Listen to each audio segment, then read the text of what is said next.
$5, but when you climax, Oh god. Oh. I can't believe we're taking it to this level. you barf in your mouth. Yeah, I probably would.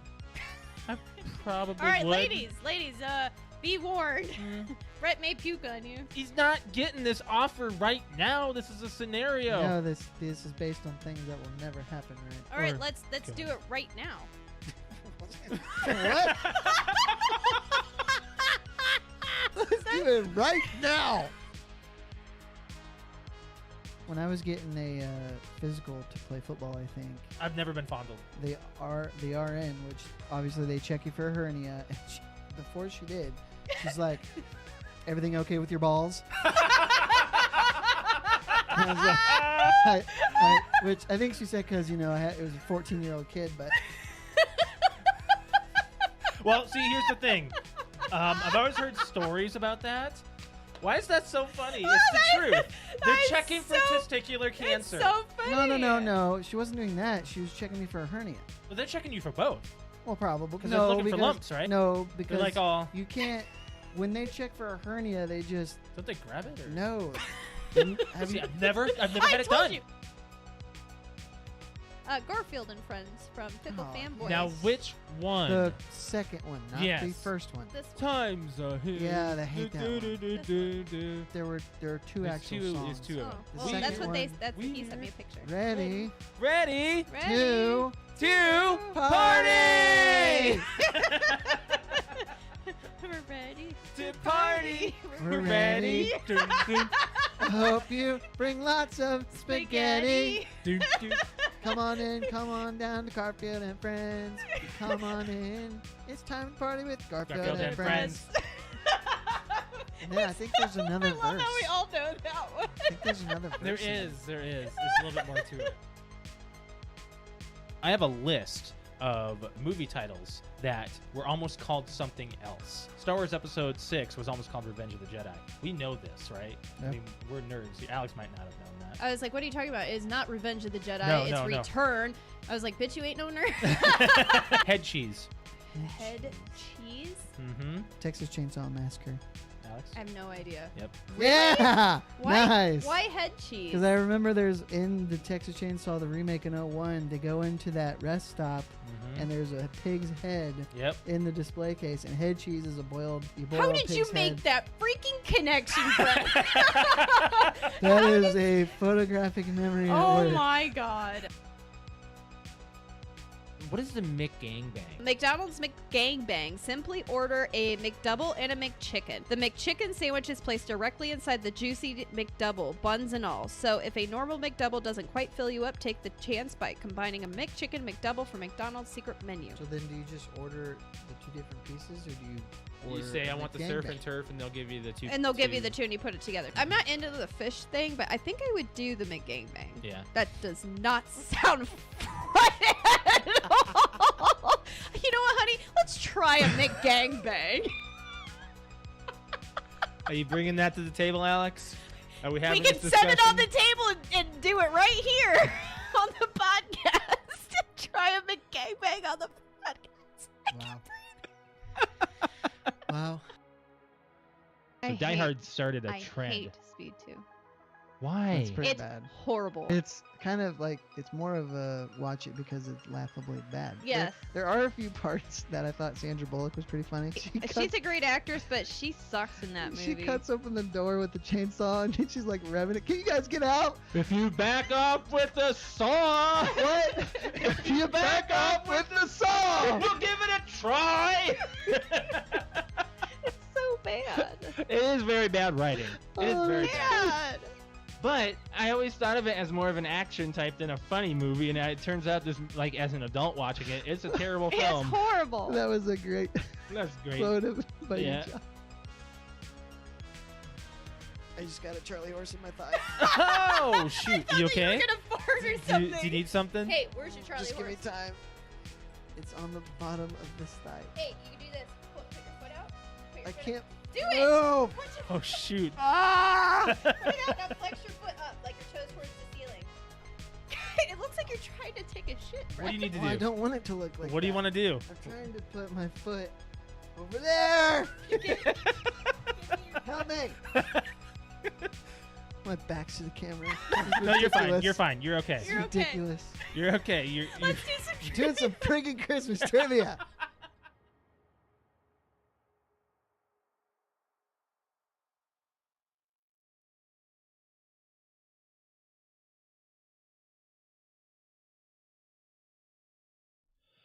Welcome to the PTO Unlimited podcast. My name is Josh. Alex. And this is episode 385. We are celebrating something today. It's a big deal, kind of, sort of. A little bit. Something, yeah.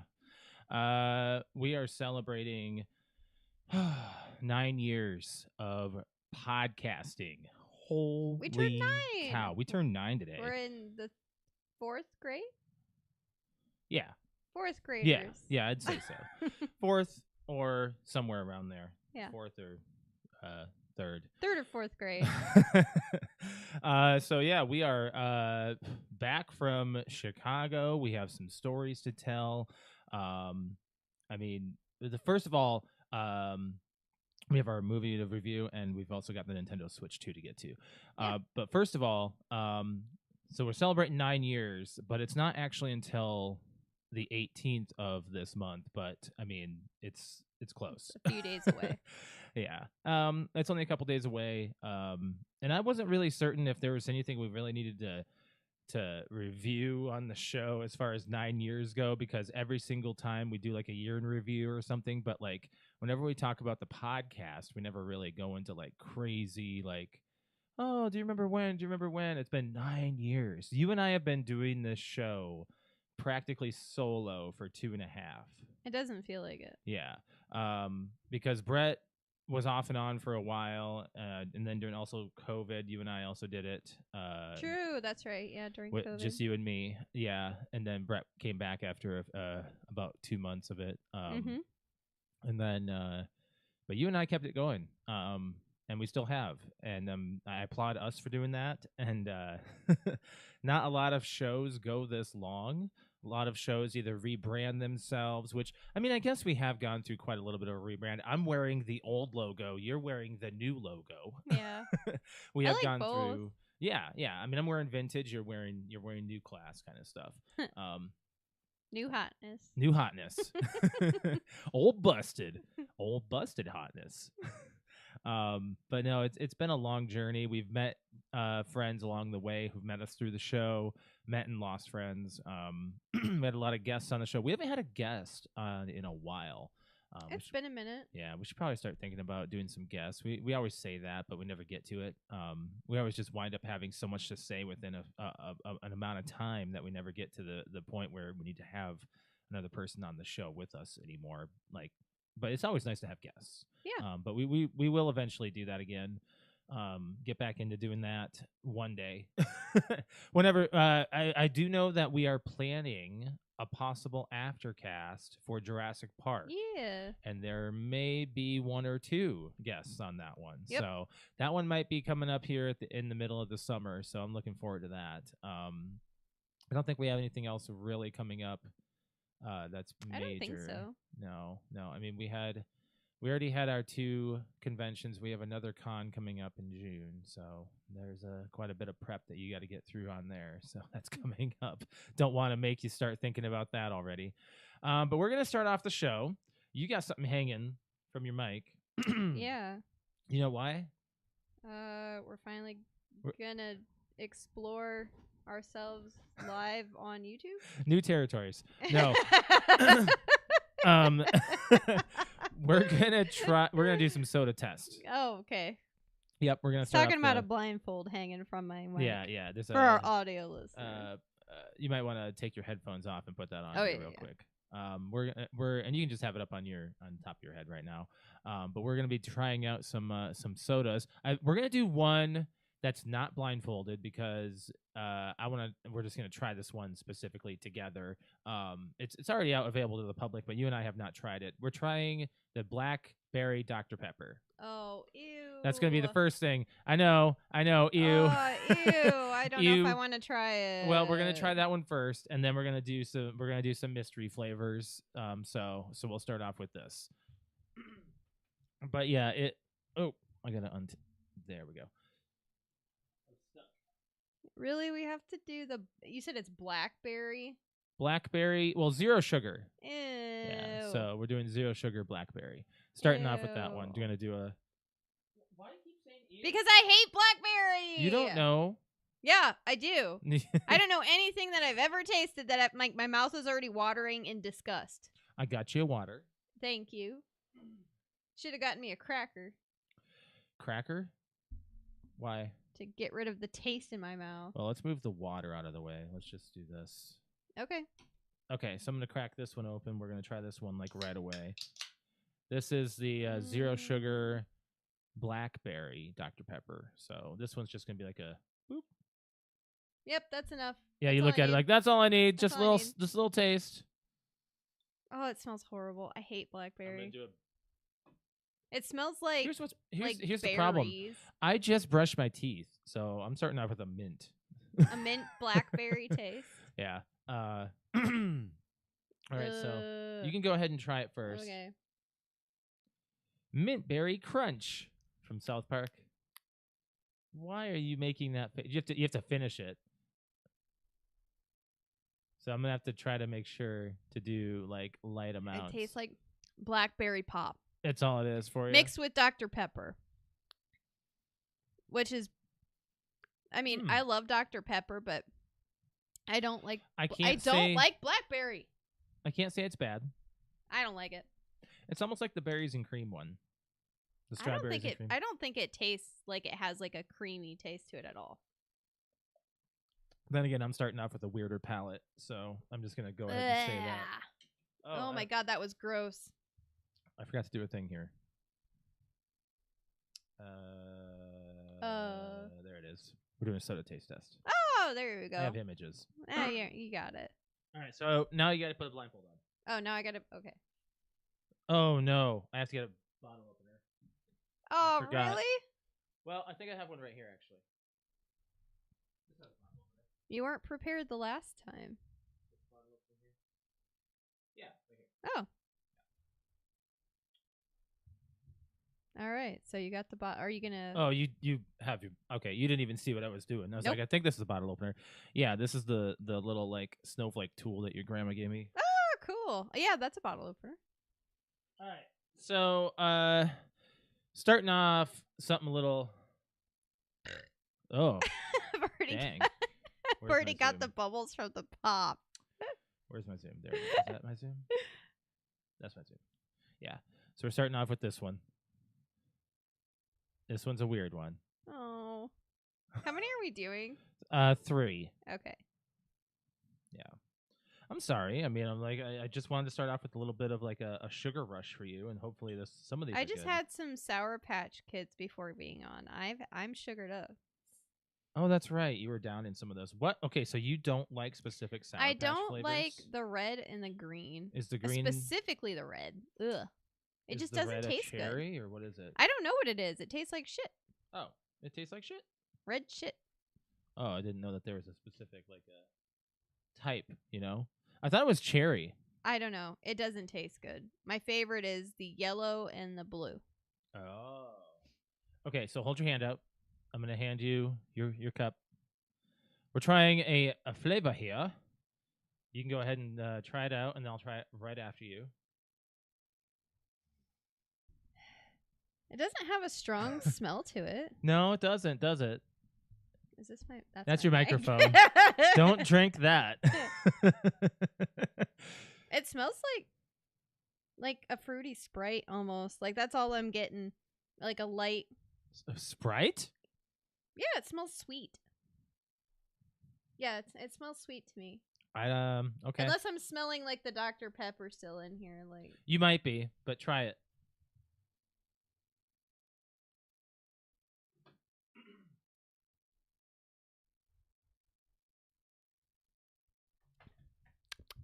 What? it's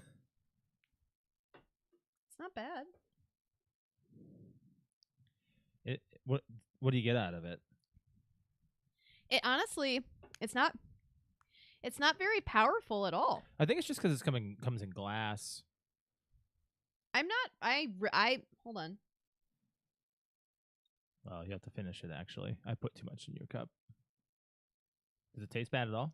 No. No, just finish It just tastes like not even like a super bubbly. It just tastes like a sweet seltzer. Like It's called Coca-Cola.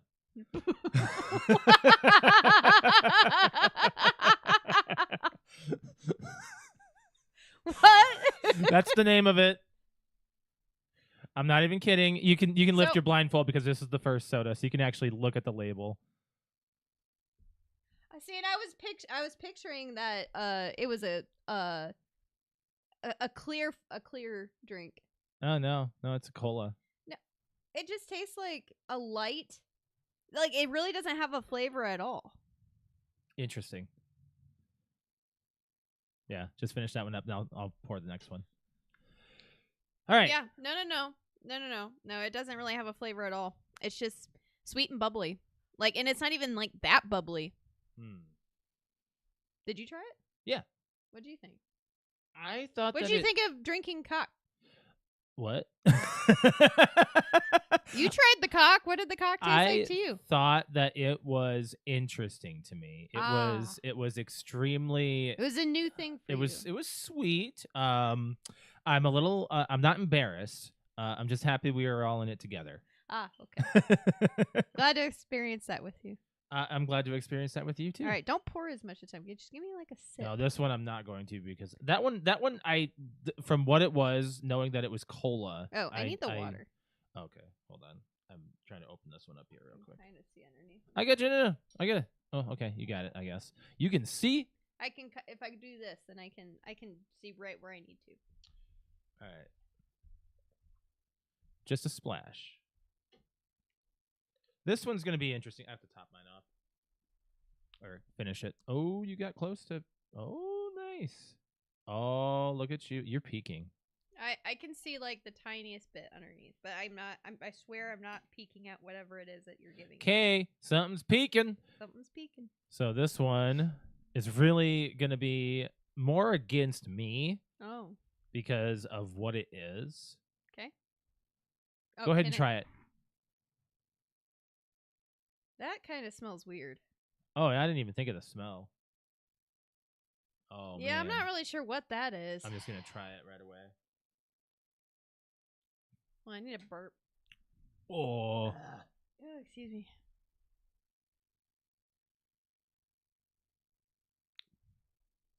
What is that? That is a good question being blindfolded. Mm-mm. Okay, Nope. I'm going to have to rinse your cup. Oh, ew. Oh, ew. Oh, ew. Oh, I took a big sip. Oh, go dump that. Go dump that and rinse it out. Okay. Oh, that's gross. That's coconut.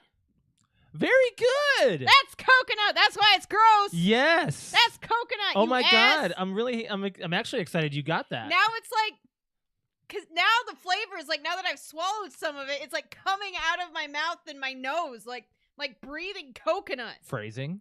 Fuck you. Go rinse it. Ew. Okay, so while I'm gone, you can start thinking about what flavor that is. It's coconut. It's not just coconut. That's all I got. You just handed me coconut. It tastes like I just ate like sunscreen. Yeah. Yeah, that's exactly what it tastes like. It tastes like that. If you were to actually put like sunscreen on your face and you accidentally lick your lips or eat something with the sunscreen on your hands or tanning oil, that's what it tastes like. It tastes like coconuts. It's tanning oil flavored pop. That's my guess. Chico stick. What's a Chico stick? You don't know what a Chico stick is? No, because it's fucking coconut. It's a wafer wrapped around peanut butter and toasted coconut over There that. is. I hate Chico sticks. There is no peanut butter in that. Hate them with a passion. So it's a peanut butter here. I'll get. Oh, it's a peanut butter jelly. No, for real. Chico sticks are crunchy peanut butter rolled in toasted coconut. There is no peanut butter. Either way, it's disgusting. There's no Because peanut butter. toasted I coconut. hate coconut. Yeah. I know. Some people don't have a fondness for it, myself included. And you like coconut. If I put some coconut flakes on my oats, it's mixed in. I hope this last one is really good because this one I'm giving this one I'm putting on a pedestal. I hope, and I hope it's good. Okay. I'm gonna do a quick peek. Actually, I'll do it after I open it up and put it in your bottle or in your glass. But I'm not gonna do extra just because I think it's gonna be good. Actually, it doesn't really matter. It's the last one, so we're only doing these 3 mystery ones. So yeah. So far we tried Coca-Cola, Chico Stick. And before him we tried the zero sugar. This is not the color I thought it was gonna be. What? Uh-oh. Is that a good thing or a bad thing? I don't know. That's weird. Uh-oh. Hold your hand out. Ooh, it smells really good. Yeah, I figured it would. Ooh, it smells amazing. I'm gonna pour mine real quick. Ooh, it smells like confetti birthday cake. Like specifically I'm doing confetti a little extra on birthday mine. cake. Ooh, yeah. It Go ahead smells, and try it. My mouth is watering. Think I'm gonna you know how you dig into like the confetti icing. I see you guys all in the the comments. We'll read them in a second. We're finishing up a soda test. You know how you lick the icing off the confetti icing. Remember the old confetti icing that has like the chunks of like confetti in it? That's what this smells like. Go ahead and try it though. It does smell that way. Oh my gosh, it smells really good. I mean, it kind of. Ooh, that's delicious. Actually, it doesn't taste bad either. I'm gonna have more. Oh my gosh, the aftertaste is like that too. That's my guess. It's confetti birthday cake. I'm actually pouring a glass of that for myself tonight. Oh man, that tastes amazing. That's really good. The aftertaste. It's weird that I'm drinking it, but the aftertaste tastes like I just took a lick of icing, from I'm gonna say it's like confetti cake too. It is cookies and cream soda. Okay. After you said that too, I have the little bit of the chocolate. And you can remove your blindfold. It's clear. Oh wow, it's very clear too. Yeah. So the Chico Stick looks awful. Oh my god, that looks horrible. It looks like vomit. And that's a Chico Stick. You've seen those things. That's gross. It looks like vomit in a bottle. You fed that to me? I fed it to myself. Do you want to this makes me nervous having all these open liquids on them. We're not going anywhere. We're not kicking the table around. Alrighty. You're playing soccer with our podcast table. You got a problem. But yes, there are some comments that we'll have to catch up on real quick. I see some of them saying happy anniversary. Appreciate that. Yeah, we were just as Alex turned to me today. She's like, "Hey, it's our anniversary week." I was like, "It absolutely is." I wasn't certain if we were going to celebrate it this podcast or the next one, but I think this one's good too. Yep. But yeah, so we tried cookies and cream bite soda. Yeah, pretty good. That was really good. I topped it off with a good one. Yeah, you did.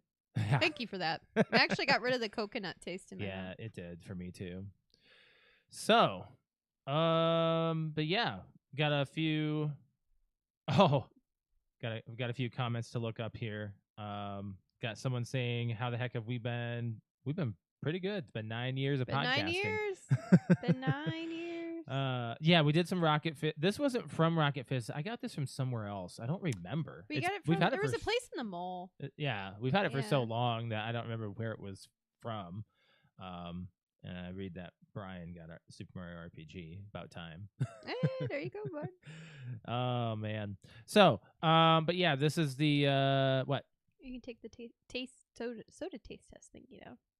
Don't tell me how to live my life. We do have a voicemail to get to real quick. Oh. So I think we're going to do that real quick. And then we will do some C2E2 chat because we got a lot of stuff to catch up on. I say we play a game. What's the game? My slang game. Oh, you want to do millennial slang right away? Yeah. I got a burp.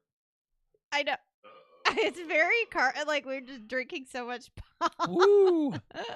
Sorry, guys. Oh, my goodness.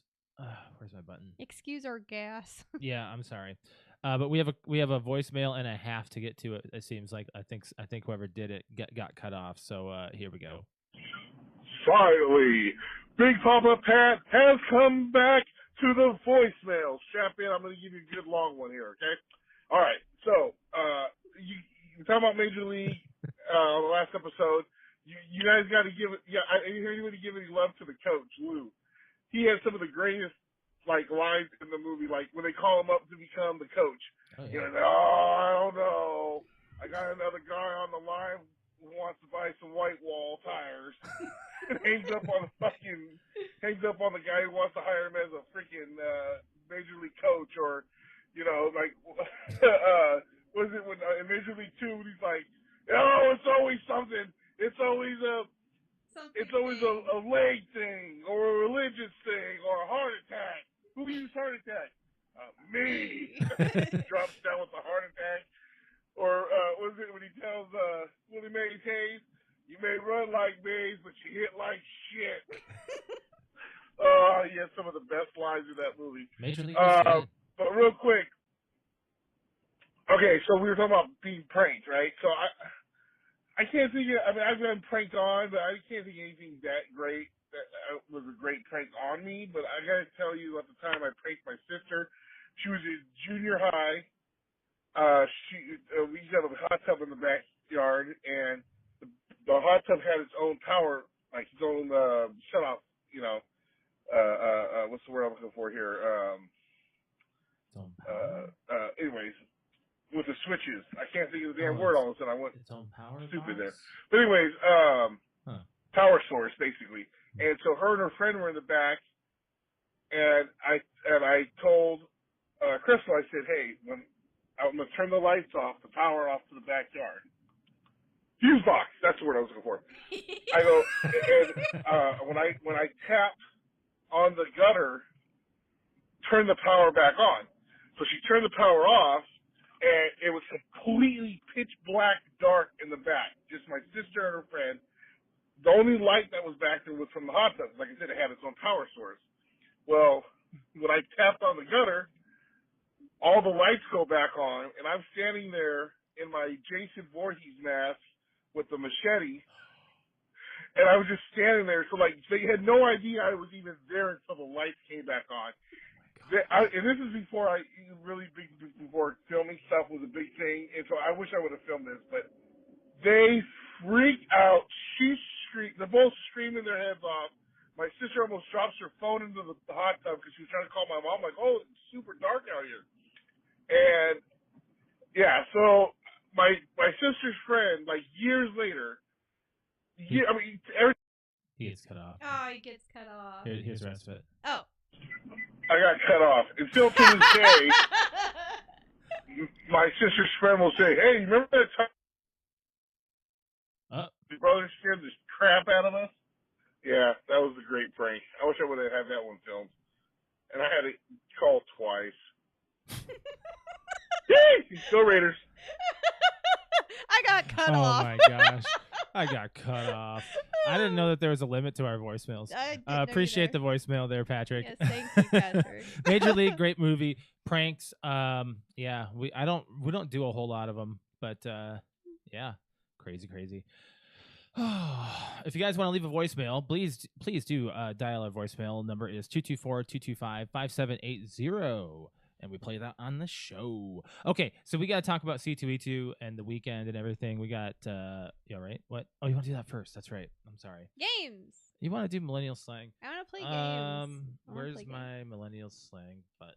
I actually have. We're not calling it millennial slang anymore because we're millennials, and we originally named it 9 years ago, by the way, millennial slang, because there wasn't really a name for the generation below us yet. People were just kind of lumping us, this is the old one, us in with the younger crowd. So they were just calling, oh, you're such a millennial. And I'm like, what does that even mean? They were lumping us in with the generation that was 10 years younger than we were. So now everybody knows it as Gen Z slang. So it's not necessarily millennial slang anymore, because millennial slang would be our slang from the 90s and the early 2000s. This is Gen Z slang or kid slang or whatever you want to call it. We just call it Alex's millennial slang on the segment. That's what I just kept it as. We still have the image from our highlights, so I just popped that up. So she's game deprived. Let her play a game. I know. I've had so much FOMO. I was working today, and I was just all of a sudden I started thinking about playing Marvel Rivals. Really? I was. Oh wow. Someone said, I think we were listening to Crystal's stream and I heard her say something and it sounded like a line from Marvel Rivals, like one of the characters' catchphrases, and it like "Born Again" or something like We are that. undefeatable. Yeah, and I was like, oh my god, I really want to play Marvel Rivals. Or So yeah, Warzone. I've been game deprived for the last couple weeks working on cosplay. So Yeah. but now we're gonna play a game. We'll see. We're gonna test Joshua's knowledge with some. Hey, I was around a Gen Z slang. lot of the younger generation this weekend. I don't think I heard anything I haven't heard before. I don't know. I wasn't really people listening, and a lot of the cosplayers that I hung out with They were our generation. they were kind of like really. Even the young one still talked. Yeah, like, Jay as was if- like. I mean, we're like ridiculously much older than her. Right. I mean, I know. We're almost like 20 years older than her. And But yeah, she still talked like as if she was she was us. yeah, you know? Oh no. Our table. It's broken. But yeah, we're good. we had a long stressful weekend and now Alex wants to play a game. Let's go. I do. What's first word so I can Is type it in? Oh, okay. You do type it in? Okay. I do. We are going to do WYA. WYA. Yeah, it's an acronym. Where you at? You got it. I was going to start off just with some acronyms. I wasn't sure if you were Oh man. if you knew what it was. That one I didn't know for a while when I first saw it. Yeah, because if I just look at it, I would not know what I would be like, well, yeah. Well, yeah. Well, yeah. Where you at? Yeah. Where you at? No, I got that. I got that one. What's WYD? What you doing? Yeah. Easy stuff. Why are you doing stuff that Well, I didn't know if you knew it or not. we say those things. don't Okay, we? well then here's another one. GRWN. GRWN. Or M. M as in Mary. GRWM. Where's your boner?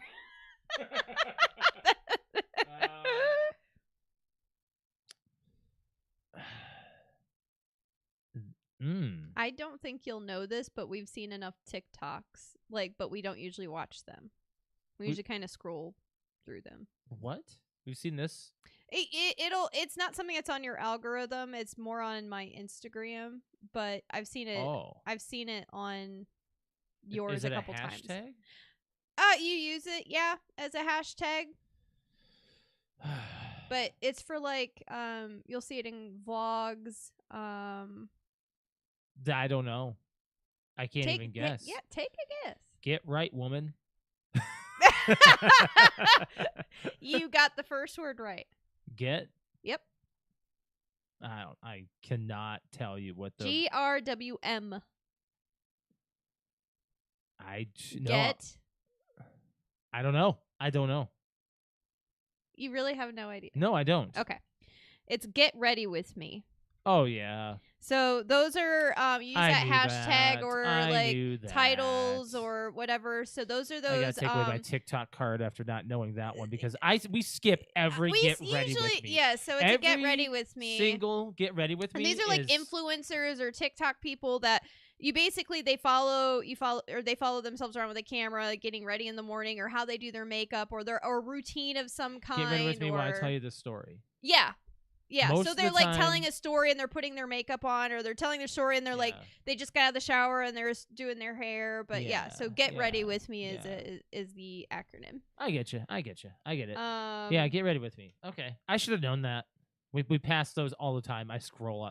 That's probably why they're not in my algorithm, like you said, because I scroll past them and they just TikTok's like, well, fine, we won't show that to you anyway. Okay, whole, like with a W. Yes, WHOLE and then space meal. Whole meal? Whole meal. What the fuck? Yeah.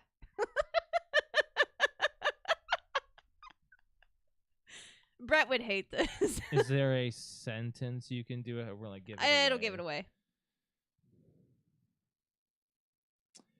Is it basically a sense of like saying, okay, Don't make fun of me. That's the point of this game. Like, she's the whole meal, like everything. She's got the whole package. Actually, yeah, you're right. What? Yeah. Yeah, that's pretty much it. Yeah, describe someone who looks good. Like everything from top to bottom is like Damn. bringing it. Like she's the whole meal or Wow. like the whole package Yeah, or I was taking it as if she had like everything that the guy wanted at yeah. once. So I mean not just a girl, but like anybody. Okay, well, like I'm taking it from my perspective. Like, yeah, so like, the whole meal. that's like what you'd like hear she's is, got she's the whole everything. She's meal. the whole meal. Yeah. So yeah, that's you got it. Good job. That sounds like something that we would still use, like ours. That's kind of a I could see it. I don't think Brett would be mad at that one. I don't know. I feel like he would. I think he would have gotten that one. DOX. Docs? Yeah. I think you might know this one. I know what it is, but I don't know how to define it. Is that where you are no longer allowed to do something No. on your computer? No. Well, because I know your brother was saying he got doxxed from playing Red Dead Redemption 2, where maybe he used the phrase wrong. I think it could mean that because one of the definitions kind of, or one of the like sentences kind of put it in that perspective. This is used in technological terms too, so it's yes and no. Like it's used in both. Yeah. The sentence and the definition that I found for it, because the way that I hear Jake talk about it, I think he uses it in a correct kind of way, but not the way I'm thinking. I think Brian just, I think me being able to read from here kind of gave that away. But okay. I'm going to let you take that one. I'm going to guess it's just like banning somebody. So you have the idea of it being like malicious, right? So being mean or doing something bad. So doxing someone is to seek out and publish private information online about someone, usually maliciously. Yeah. So my definition was different. Mine's not the same thing. But kind of in the same sense. Like I give you like maybe half. I actually won't take that one because I got that one wrong. What's WIG? WIG. Not an acronym, just WIG. WIG. Does that just mean to go crazy? Yeah, so Brian's got it. Like putting someone's address out on the open. Like, doxing someone. Like gotcha. Yeah. Yeah. WIG. Yeah, WIG. Go crazy? No. It's more like an adjective. Or not an like adjective? not an adjective. It what oh my gosh, how am I don't know. Not an adjective. Something a what? Like what's it called? I don't know. I have to think of like Schoolhouse Rock right now. Schoolhouse Rock? Not an adjective. An adjective is something that describes something. Adverb? No. I don't know what it is. Just forget what I'm saying. Just what does wig mean? I know. I said to go crazy, and you said no. So no. So wig is it's like a phrase, like an excitement thing, like a wow or no, like it's not. Get out of here. So wig that's wig. Like you're really excited. Like, no, it isn't. You're so excited that your imaginary wig would fly off. Are you serious? Yeah.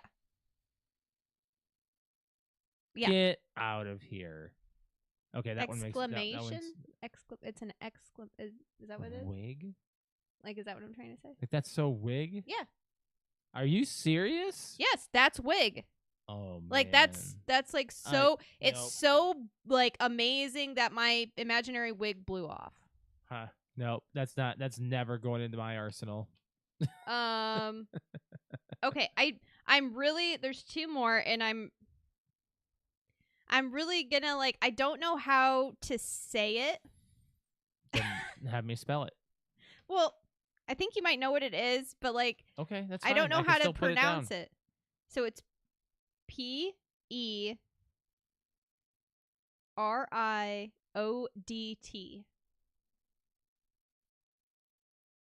That? Yes. I don't know what that is. So I don't know how to. I was told today in my group because we were talking about slang at work. Seriously? Yes, because one of the girls just went on her bachelorette party. This is a word. And they were throwing out words and stuff. Yes, this is a word. And Period? that's how I would have said it, but apparently I think it's... Is it like French where the D and T are silent? No, that's the thing. Is like I was told to make sure that if I were to say it, you enunciate the T. So it'd be like period or period. Period?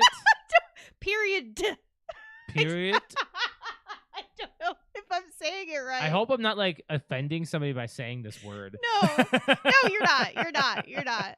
Okay. You're not. But what does period Period. It's period. Period. Oh my god, this is like a really common. Is this a young, female term? No, this is a Okay. really common young, like a Gen Z, like common term apparently. Like used right now, like all the time. Really? Yes, and it's said. I can't tell you. I honestly can't tell you. It's really easy. It's really simple, and I just don't know. I'm sure once we would know what the definition is. Okay, Yeah, I don't know. So period. Period. Period.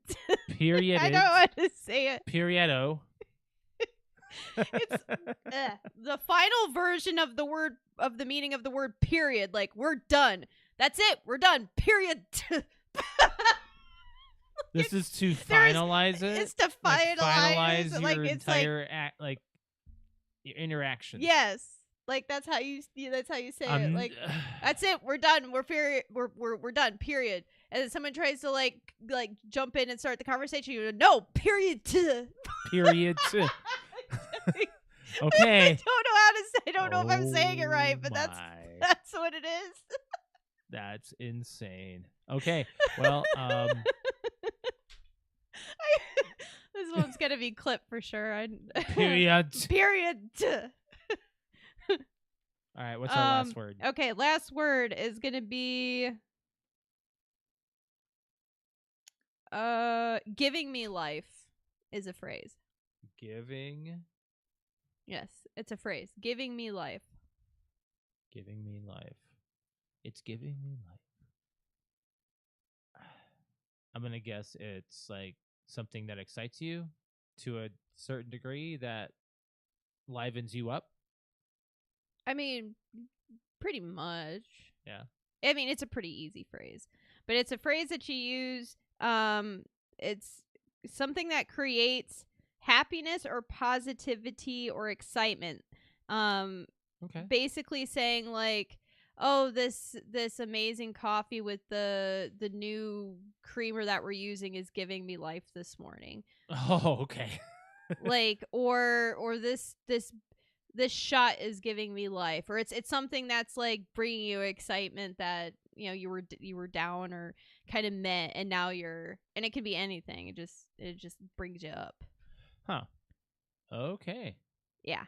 Interesting. There you go. There's your Gen Z slang. Appreciate that. Period. Period. Oh man. Okay. Well, we gotta talk C2E2. We got a few things to get to here. This is all out of order. I'm gonna probably be going back and forth here amongst different photos. I know I want this one. Open F11. Tab. Brian taught me that. F11 for this one. F11. I need to hit function F11. There we go. Ah. Okay. I have to burp again. You gave me two. Excuse you. Did you post two of the same photos? Oh, I probably did accidentally. That's okay. Oops. Unless that's the video. Oh, maybe. I don't know. All right. So, is the site muted? What? Oh, that's a good question. Yeah. It should be. It's on yours. Oh. Did you mute it? I don't know. God dang it.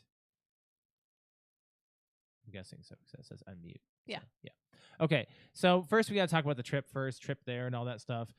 So this last weekend we went to Chicago for the convention called C2E2. It was a 3-day convention, and we only went Friday and Saturday. Luckily, we went Friday so we could get all of our shopping and get to know the area very well.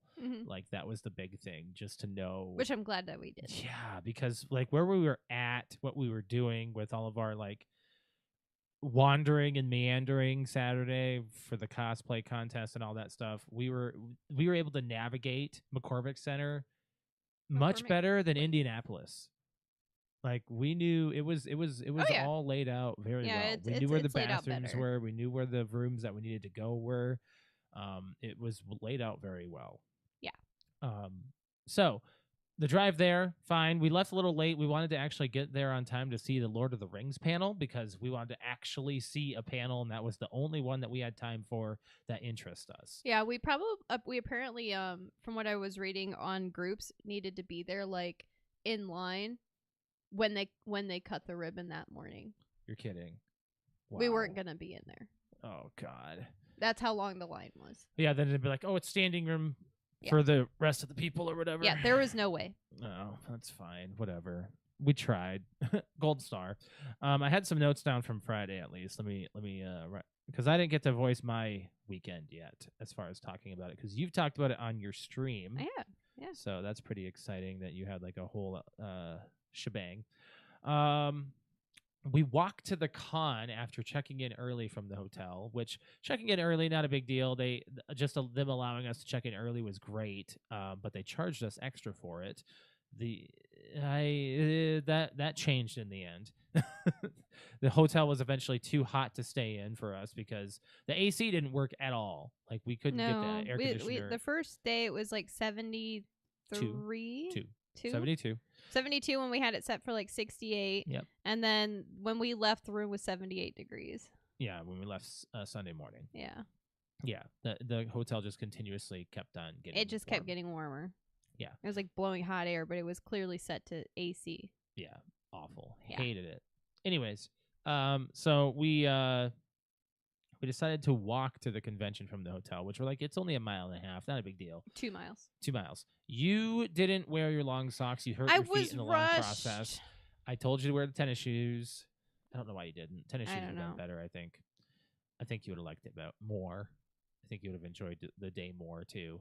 But I mean, I was already, once we got to the con, I was already like sweating and just like, not down to clown for that one, man. But it was fine. We walked around and we got a few items from vendors. You got this one book. Oh, the books. So this, we're not going to read it on the podcast.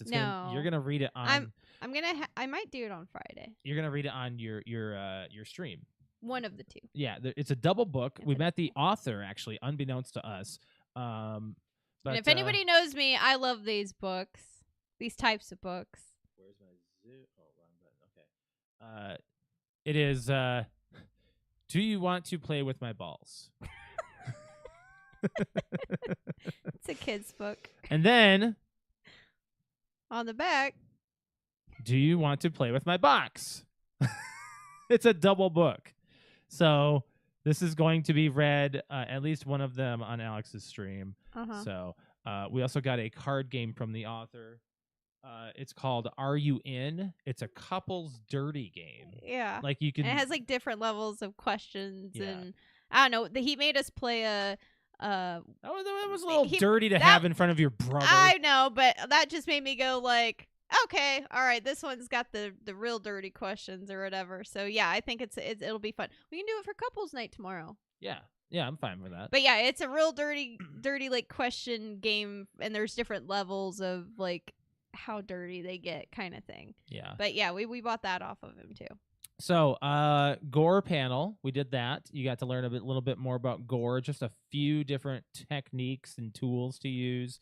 A little bit of painting, different things Yeah, to do. most of the stuff I feel like I already knew, and it was all self-taught, so I was pretty proud Yours? of. Yeah, I was yeah. pretty proud of myself for figuring most of that out. And the person that put on the panel is to tell you how like famous he is. He's actually the FX artist for who did Vecna Yes. from Stranger Things. I don't know if that's the one that we saw when we were at PopCon. Was it? No, No, okay. Not that guy.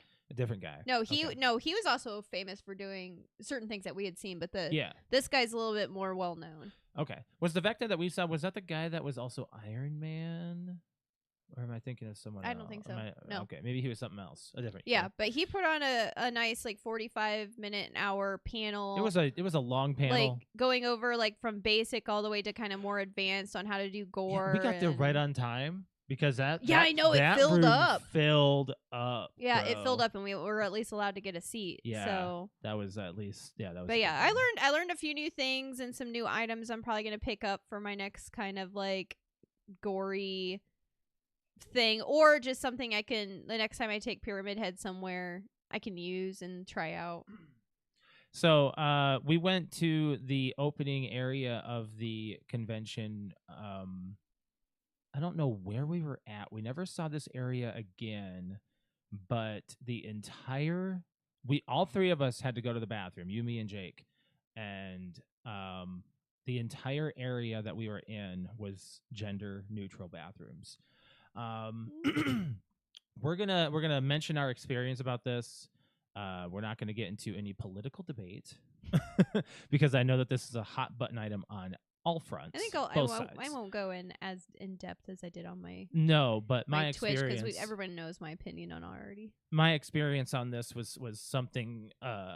It was weird. Like it was. I like that we both like have a we have a we have a man and a like, woman perspective. Yeah. And then we have your brother who went to a completely different bathroom to try to not even be in the same room not even be in the he just didn't even want to be in the same bathroom as us. It was just it just felt wrong. Yeah, so we just went to stalls next to each other, and that was literally the first time in our lives we ever did that. And then on our way out, you experienced a unintentional, maybe, hopefully, exposure. It didn't look intentional. No. It was just like I've seen the way guys pee. And this guy had like his whole entire upper button and zipper down, and his junk just yeah, you junk out. And you got and just the way that they had it, it was like you walked in and there was a wall of like it was a huge bathroom. Huge. Yeah. Oh, like yeah, I mean think of like convention or huge. Stadium bathrooms basically. Yeah, big. And it was you walk in, you look to the left, and it's a row of sinks. And mirrors. And you walk in and there's a wall, and it's like but you look over and it's a row of urinals like open urinals. Two sides. And two sides of open urinals. And you walk in and there's two sides of stalls. Yep. So, but you have to pass the urinals to get to the stalls that are in the back. Right. So you have to like, I didn't know the way everything was like laid out, and you have to walk past the urinals they're like right there in front of you to get back to the sink. Yep. And the guy was facing me as I was walking towards the sink, and it was like out, and I was like, what if I was like a 4-year-old at eye level? Yeah, there was a lot of there was a mindset there that really was like this. It was just uncomfortable. Shock. Very big culture shock. And then I was like, do I look down? Do I just put my hand over my eyes? Do I like go like it was just I don't know. It was just like all the etiquette you learned over the last 36 years just went out the door. When I was washing my hands, I saw a mother and her 2 girls go right to a larger stall and just kind of like don't look at men, don't look at you, don't look at anybody, just go straight. It's like I hate that, because like when you go into a bathroom you should feel comfortable. Yeah. For anybody. So it's really hard. It's a double-edged sword for anything. For the only thing that we both agreed on is that it has its advantages, kind of like Yes. like a family restroom. Yes, it's So yes. what was really nice is when I had my brother and Josh with me, is like upstairs, like basically like you had to look for only male bathrooms. You had to look for only female. There was no just family or like everything there was gender neutral. So it was kind of in that area. Well, upstairs and downstairs. No, you can go to an area where it was, and then an area where it wasn't. It was patterned. Oh, okay. Yeah. But it was way more. Like, I don't know. It's like they had the signs covered up with paper that said, no, this is gender neutral. Anybody can go in there.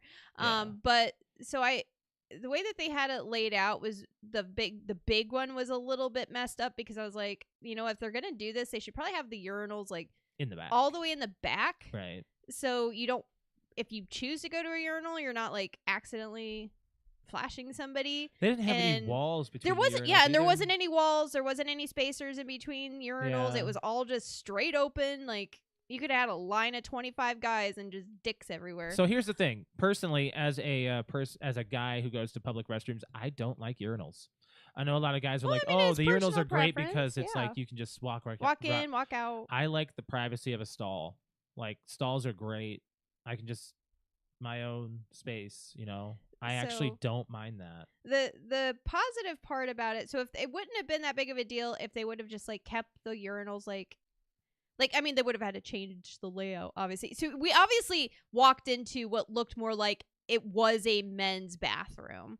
And Jake probably walked into what like a full women. He probably walked into he had nothing but stalls. He had nothing but stalls. So the right was probably what used to be all women's, and we went into the left, which was what used to be all men. Yeah. And they just put a sign on both, and it was like the most confused we've ever been. We walked down the hall and we're like, so which bathroom do we go into? And Jake and I both go, this is the most confused I've ever been in my life for having to take a piss. Right. And so anyways, but it would have been a lot better if like these types of things I think are fine and have their advantages, for especially to make families feel more comfortable taking their kids in, like a like a father that has a bunch of daughters and stuff that'll feel better taking them in and whatnot. But the other advantage about it was that I had to reapply a lot of my paint and my makeup by the end of the day before I went back on stage. And I went, well, hey, guess what? There's a gender neutral bathroom right down there where you can just come right in with me.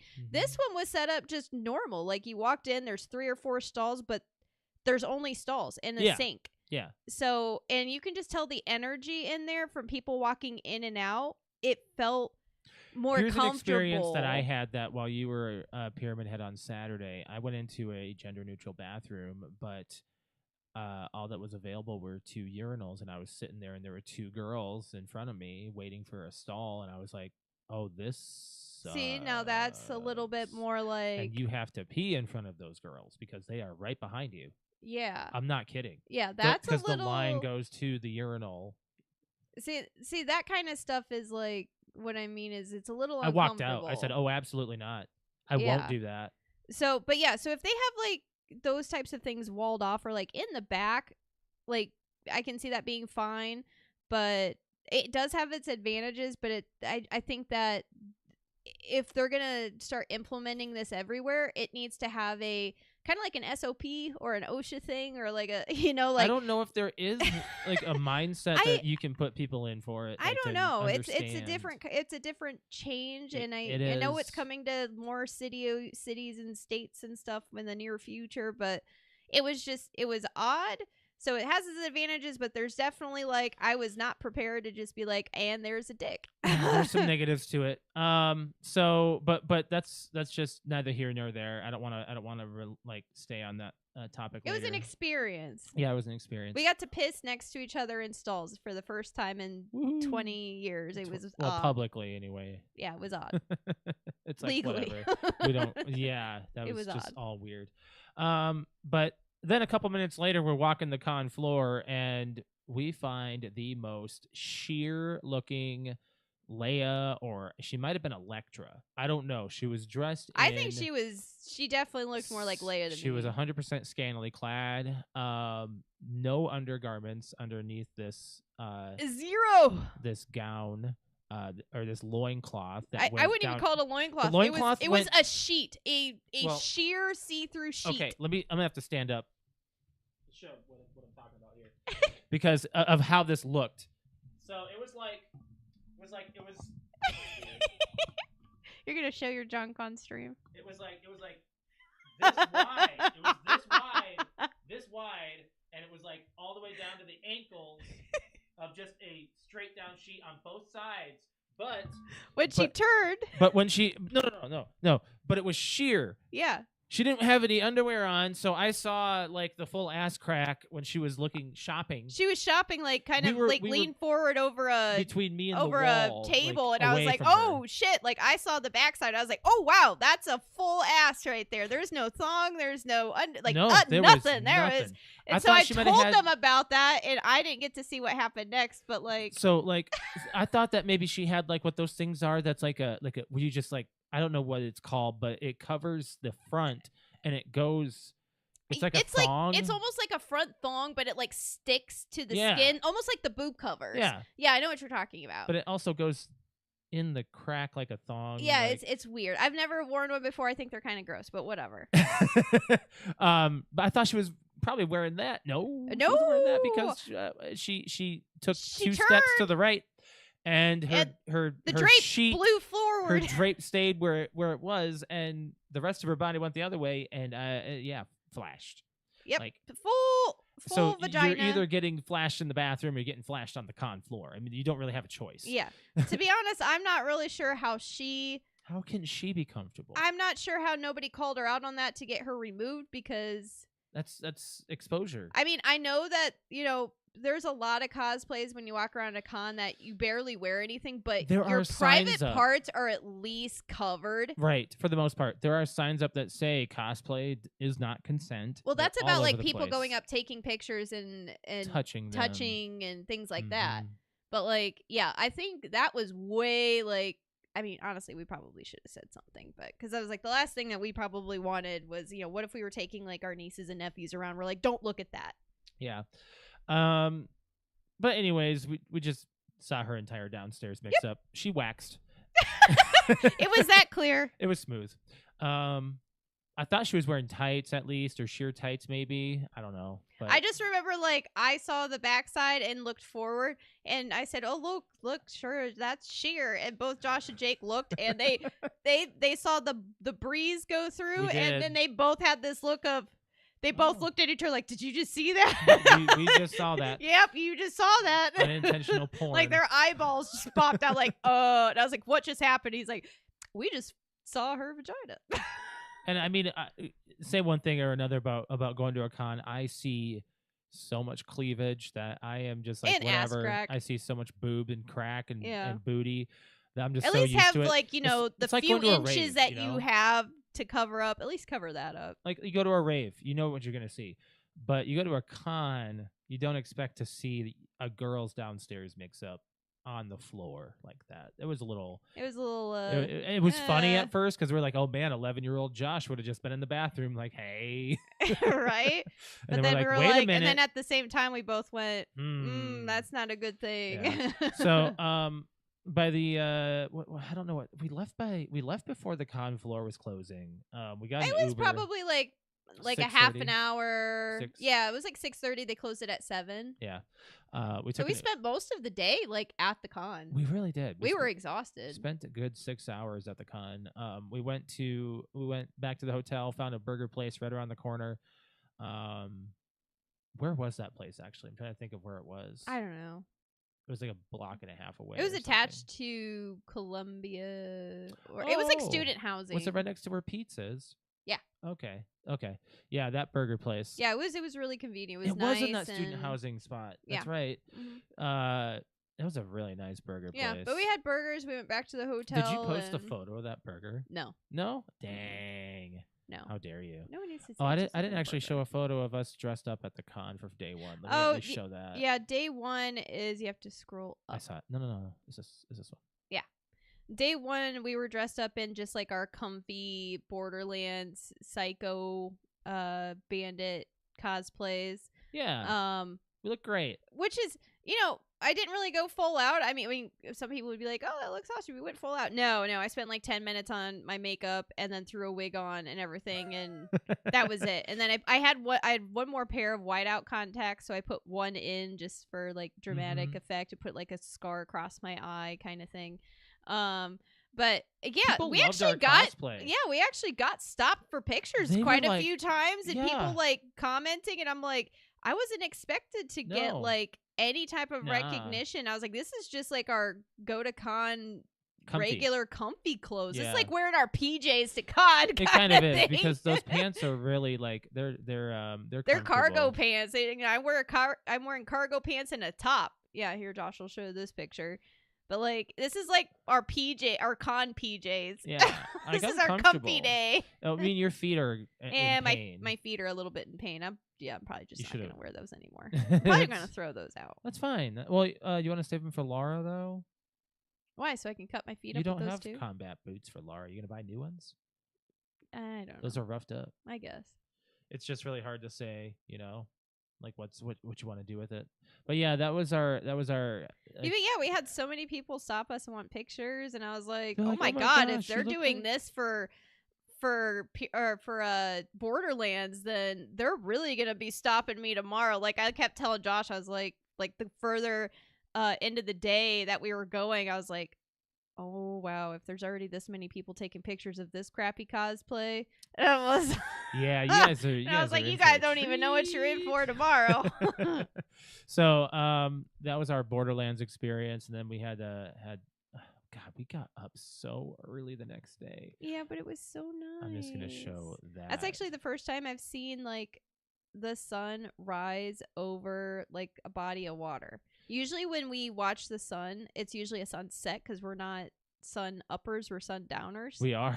So it was really nice to be able to like our hotel room looked over Lake Erie, Michigan. Lake Michigan. Yep. It's because we were right on Michigan Avenue, and our room looked right over the lake, and so we got up right at 6, and sunrise was like I think 6:30. Yeah. So we Yeah. got to see the sunrise, which is You want me to do that one? that one. So we got to see the sun coming up over the horizon there. It was really pretty. It was very nice. I hated it, but it was fine because it was an hour behind from what we were used to. So it was like, what was it, 6:30, 7:30? So it would've been normally. 7:30 like our We get up time. at that time from time to time if we need to.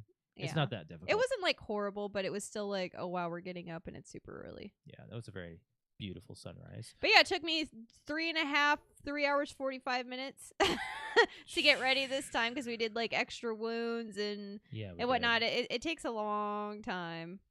I'm not gonna show any of the getting ready stuff. No, but I don't want to spend too long on it. No. But we no. basically so some of the fun points of the day to hit out. So obviously I went Saturday to participate in the crown. Hold on. What? I forgot to mention when I went to Pete's. I didn't tell you about this. I tried something while I was there. They had samples out. Uh-huh. I tried a sample of coconut water matcha. That kind of it- sounds gross. It was gross. Oh, okay. I was like, I like matcha, but matcha also is an acquired taste. It just tastes like iced sweet leaves. Yeah. Yeah. Yeah. hmm It's nothing to brag about, but people pay for that stuff. I'm like, no. Okay. I'm good. Yeah. Um. But yeah, so anyways, I obviously we went to con for one big reason, which was because I was accepted to participate in the Crown Champions of Cosplay this year, which is basically the highest honors in the United States that you can get for cosplay.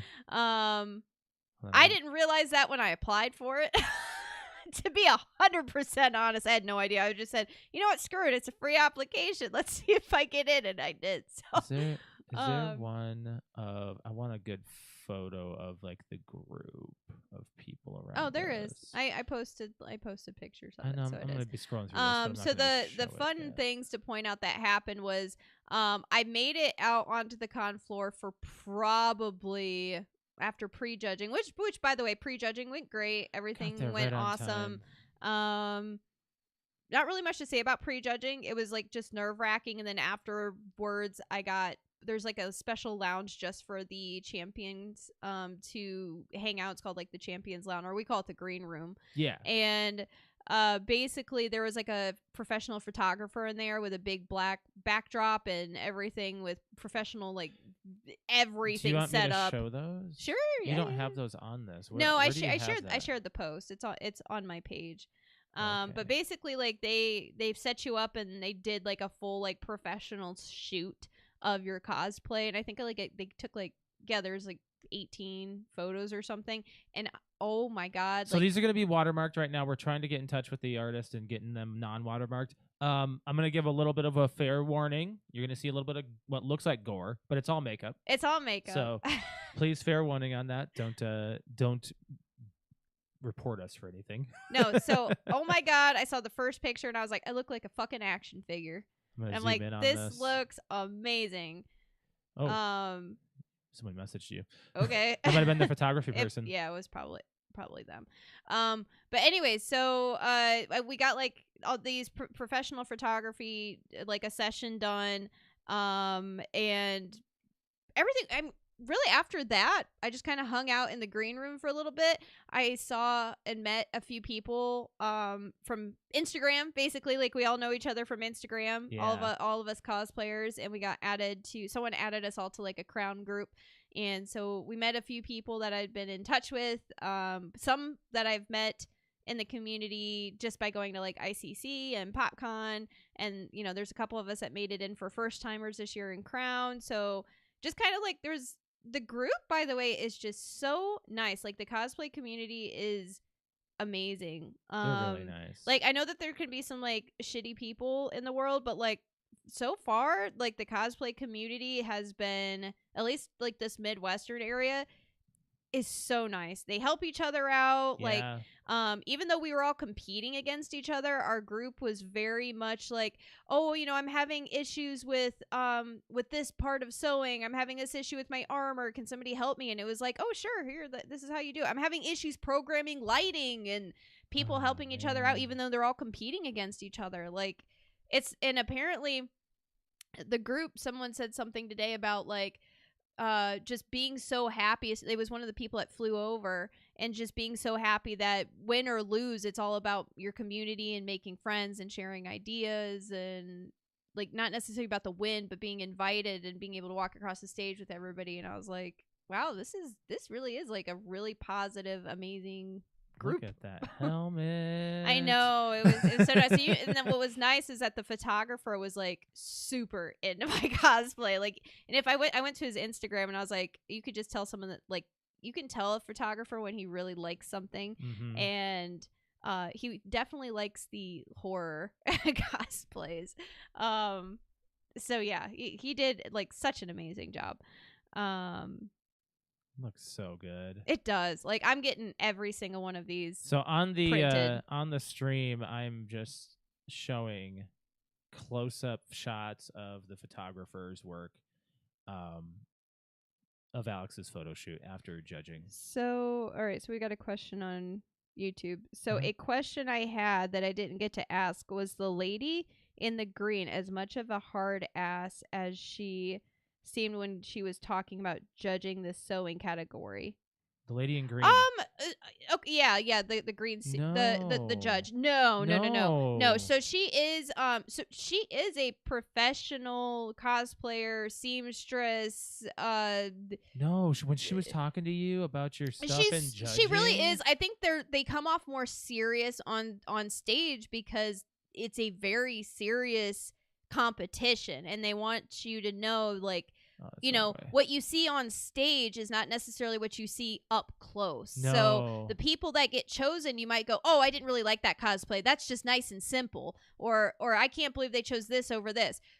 The judge is literally in the room as soon as you give them the open permission to touch your cosplay, and give them like free range of whatever they want to do to get up close and personal.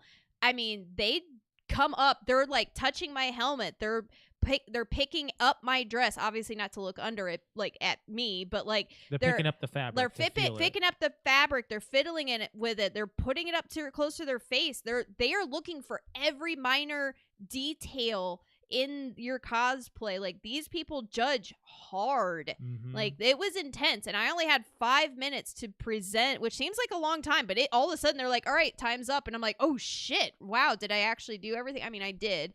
But no, she was actually really nice and super impressed when I said, the upgrade that I did most recently to the dress was adding the liquid latex to make it actually feel like, I just referred to it as like what you would think Leatherface's like mask would feel like. Yeah. And then I said, like, I added the muscular layer underneath, and I was like, which is underneath? And I pointed down, and both the girls got down and like flipped the dress up and went, oh, wow. Yeah. And like, she looked at, and she's the seamstress, and she mainly judges on like the sewing. Matthew is more of like leather work, weathering, and I cannot remember the other judge's name, but she's from Sweden. Mhm. And she's very much all about like armor and everything. So in the 3 categories that they put you in is either special effects, which was what I was in, best in sewing, or best in armor. And then after that you get a regional winner. Yeah. So, but yeah, anyways, yeah, I think she was just trying to present herself as, this is a serious competition and we're not playing around like this. I mean, she just comes off as, this is a serious thing. He loved your boots. Oh yeah, it was so weird. I was like, like it was so weird that people and even the judges were talking about my boots, and I'm like, I literally spent like 4 hours maybe on the boots, like the least amount of time on anything on the boots. Like, it was just an ad, quick to look good, and apparently I did a fucking phenomenal job with the boots. And I'm like, okay, cool. That's not really what I wanted you to point out. I wanted you to look more at the fun detailing of like barbed wire and things like that. Which the Swedish judge was like, she was touching the barbed wire on my knife, and she goes, "What do you guys call this again?" And like in her accent, she's like, "Barbed wire," and I was like, "Yes, barbed wire." And she's like, "How you make that?" And like, she was like super into it. So the judges were like super impressed, but the person that ended up winning best in special effects, now if it was 1, 2, first, second, and third place for FX, personally, yes, I think I would have placed. Yeah. I either would have gotten runner up or third in my opinion. But the person that I knew prior to even going to Crown, when I figured out who was going to be in the competition, was a girl that did a Krampus cosplay. And she did a full scale, top to bottom, even went as far as contacting, like, not the director, but like the person that made from the movie, made the outfit, the costume, and got the like how-tos on it, so that way she could create her own. So I mean, and it was amazing. I mean, she even had the double set of teeth inside that she added later on, like the double set of teeth inside from the movie. Like, it looked amazing. So the fact that she won, I was like, you know what? If I will be mad if, not necessarily mad, but like I'm not going to be mad if Krampus, or there was a couple other people that were there that I was like, that are more like on my skill level for sure. That was like, if anybody's going to beat me, it's that person, and she better win. And like, she won, and I was like, oh yeah, hell yeah. I mean, I bow to her. She's awesome. She did a really good job and totally deserves it. But I did not place, but with this contest, I do earn the title of a Crown Champions competitor, which is a more rare title a cosplayer can have. So I'm at least humbled that I can say that. Throughout the day, going back on the day, since you got to speak on the whole cosplay contest now, going back throughout the entire day, we're going to rewind. I was in agony for a few hours of walking. Oh, yeah, you were. Because my shoes do not have insole. Like, I bought brand new shoes for the con to wear to look a little more professional. My right foot at Indiana Comic Con, I got a blister from, due to the shoe being old and rubbing up against the shoe's like sole or whatever. It killed my foot.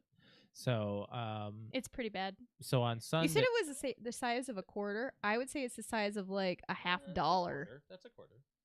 I say a $50. It's big. In between, it's pretty nasty. It's gnarly, but it's healing.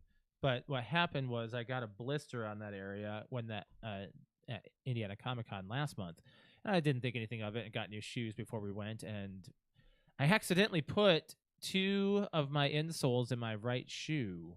And by doing that, my foot was rubbing up against the back of the shoe where it shouldn't have been for about 4 hours. Yeah.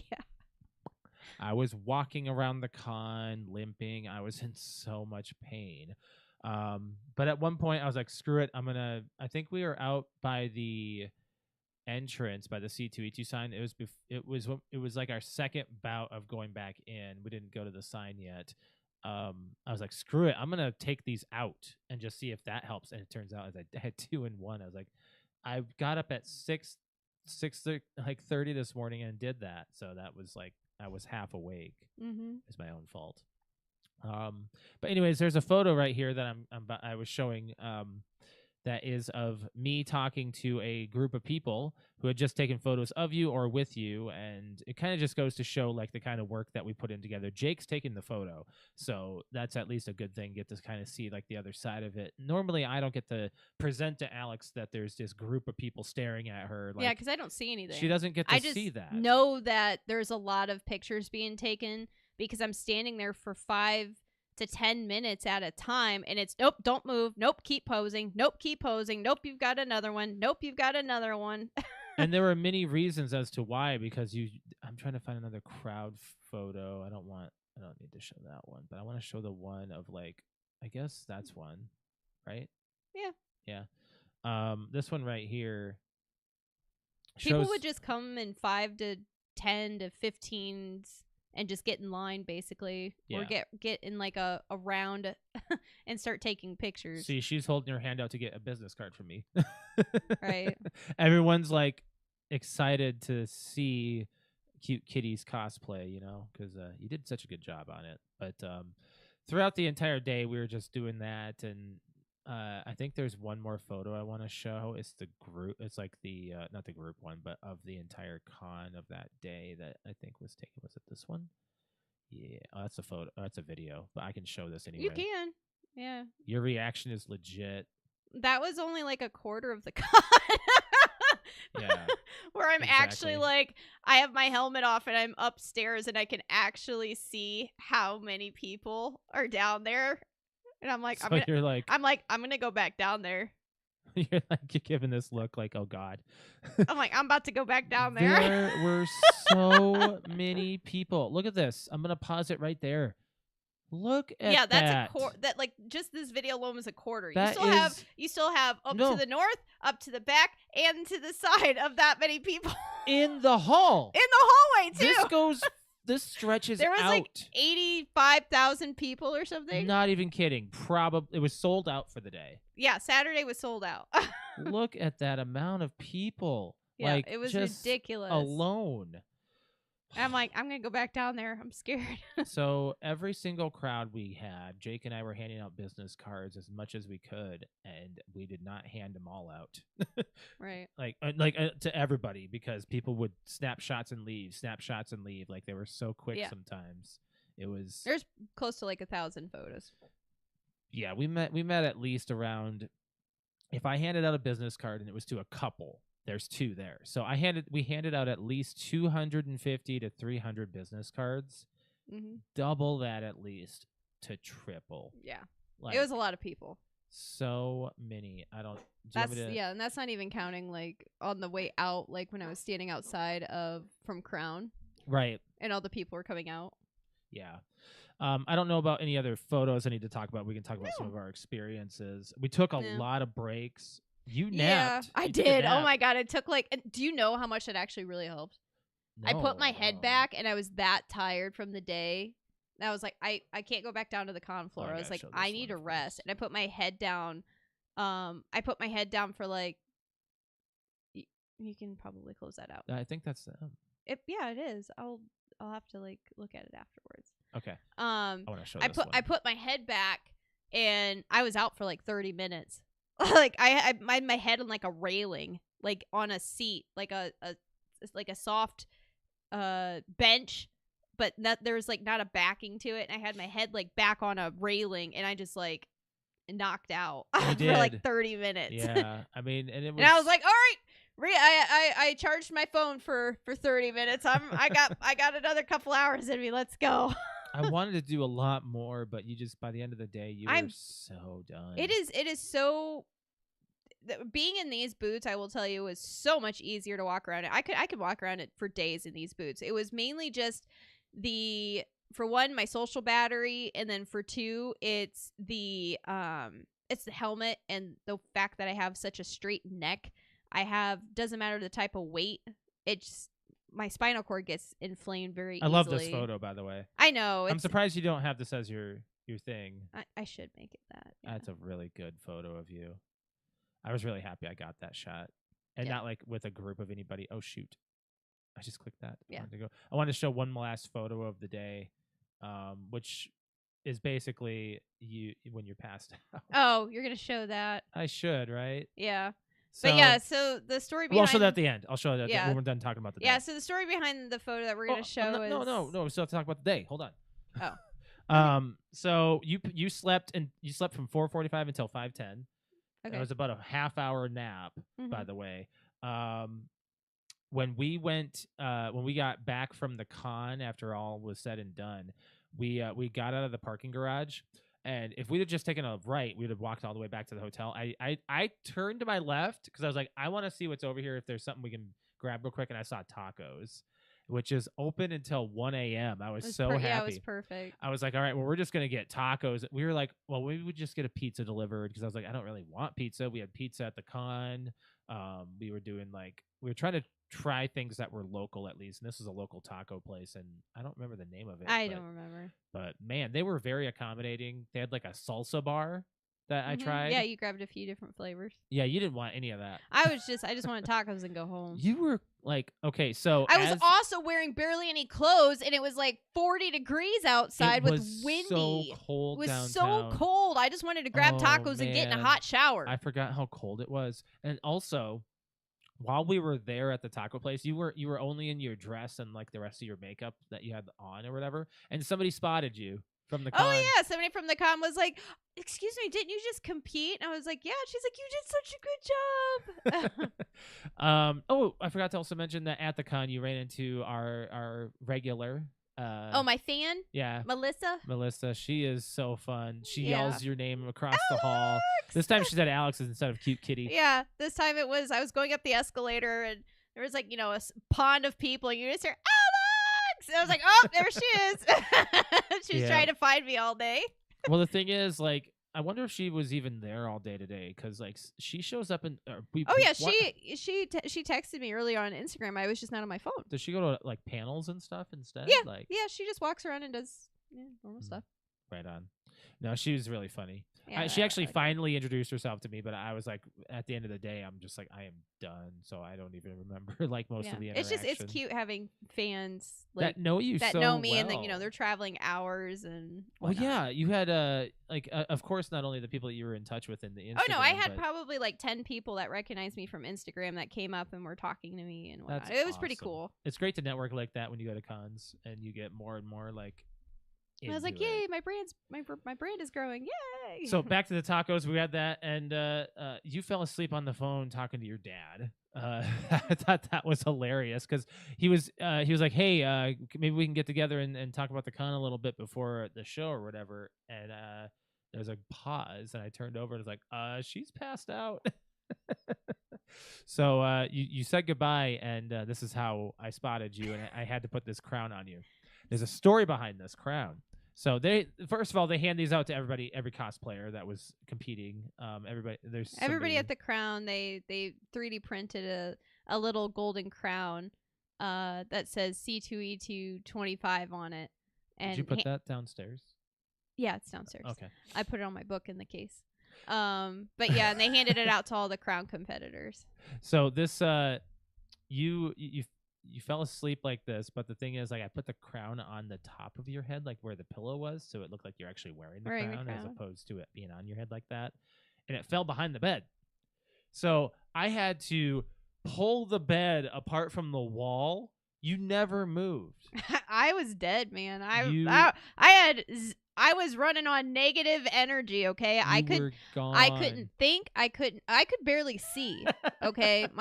I'm telling you, my spinal cord You was couldn't that see. inflamed that I Yeah. had blurred vision, and I was like, I need to just get all this shit off. I took a really long hot shower, got all the makeup and latex off, and literally you could see in the picture the towel is still wrapped around my hair. Like Yeah. I had like a taco and a half, laid my head down and went, bye.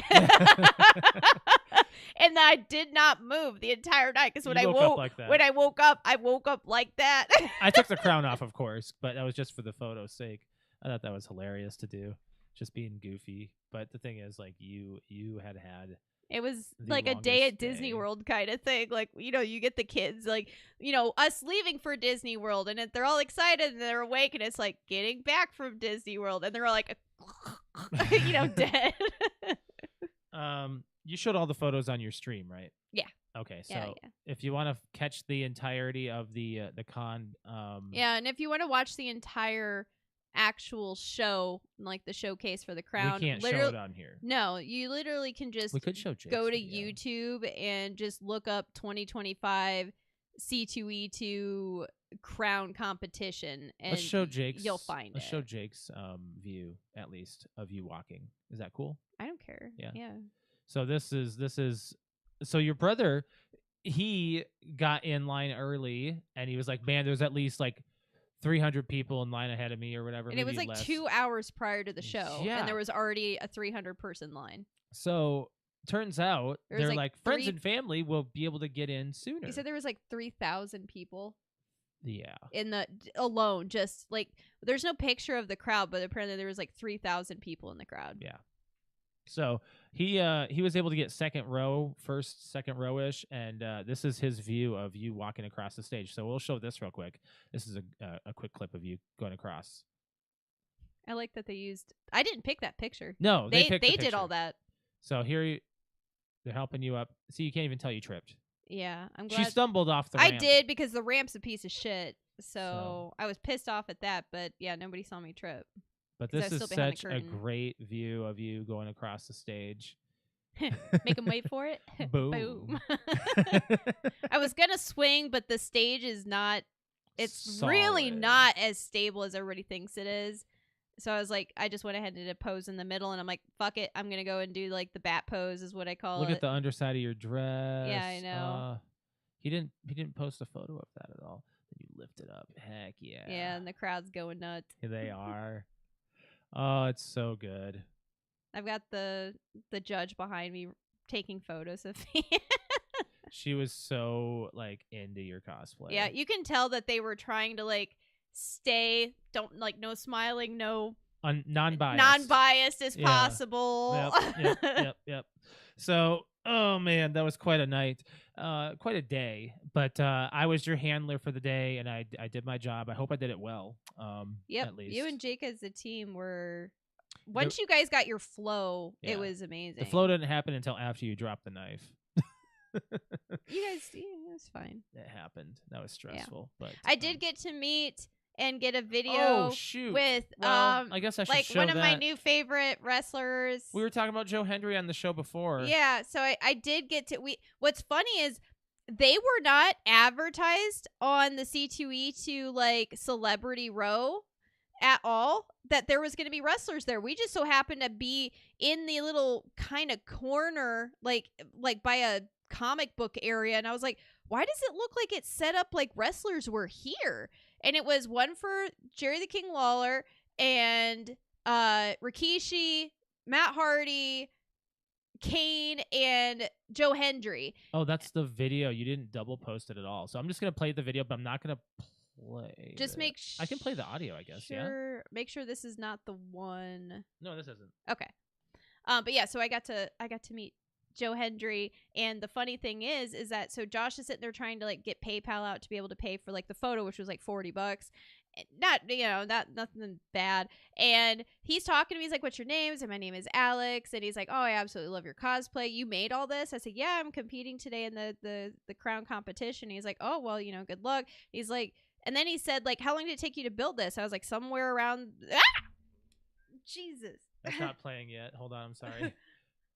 God, Go that ahead. was loud. Sorry. I was like somewhere around like 6 months, and he's like, "Oh wow, that's awesome." And then we chat a little bit more about seeing him at the Royal Rumble and whatnot. Like he just didn't have a line of people because they're just stuck in this tiny little corner. Nobody knew they were even there. And so he's like, "All right, we got the picture paid for," and he takes a picture with me, and he goes, So that's "Hey, the picture right there. yeah, that's the picture." And then he goes, "Hey, flip it to video real quick," and then just cuts a promo with me right then and there. And I'm like, underneath my helmet, I am like red. Are you cheesing? I am cheesing so bad. I'm like, oh my god, Joe Hendry's doing a promo for me.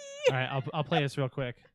All right, folks, I'm here with Alex, who I believe should be the winner of the World Cosplay Championship. I mean, look at this outfit.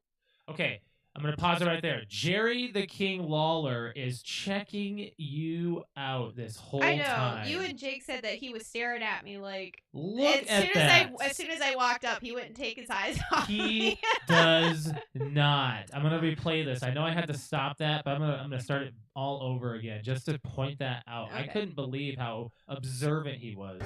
All right, folks, I'm here with Alex, who I believe should be the winner of the World Cosplay Championship. I mean, look at this outfit. This is unbelievable. 6 months it took her, made it all herself. Look at the sword. The sword alone should win the competition.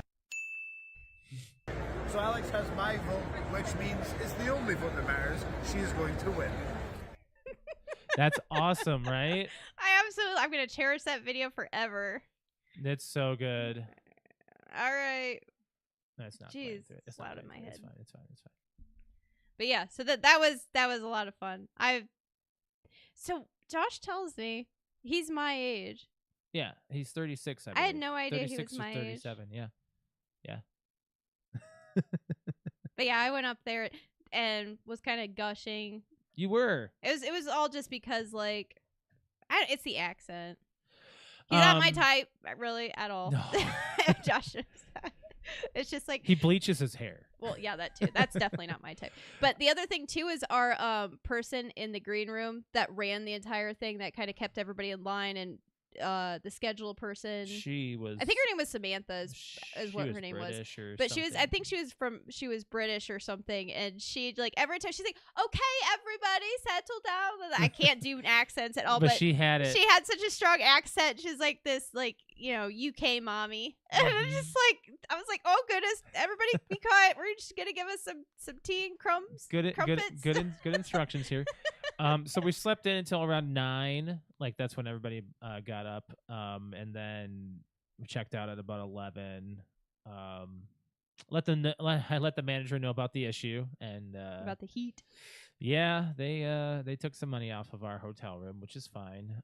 We had the best Jimmy John's ever on the way home. Yeah, it was like it hit was the spot. good. Oh, it was so good. We got home around 4:30 after picking up Pixel, and that was our trip. It was a long trip. It was a long trip. Yeah. We had a long weekend. But yeah, it was crazy. It was nuts. We gotta move on from there. All in all, C2E2. Hey, that's right. What? The hotel paid for Joe Hendry. Ah, yes. Actually, yes. Well, they paid more than the meat was 40. Yeah, the meat was 40, and then I think we could have gotten an autograph. We got like $100 back or something. So yeah, but yeah, we need to get into some playing and watching.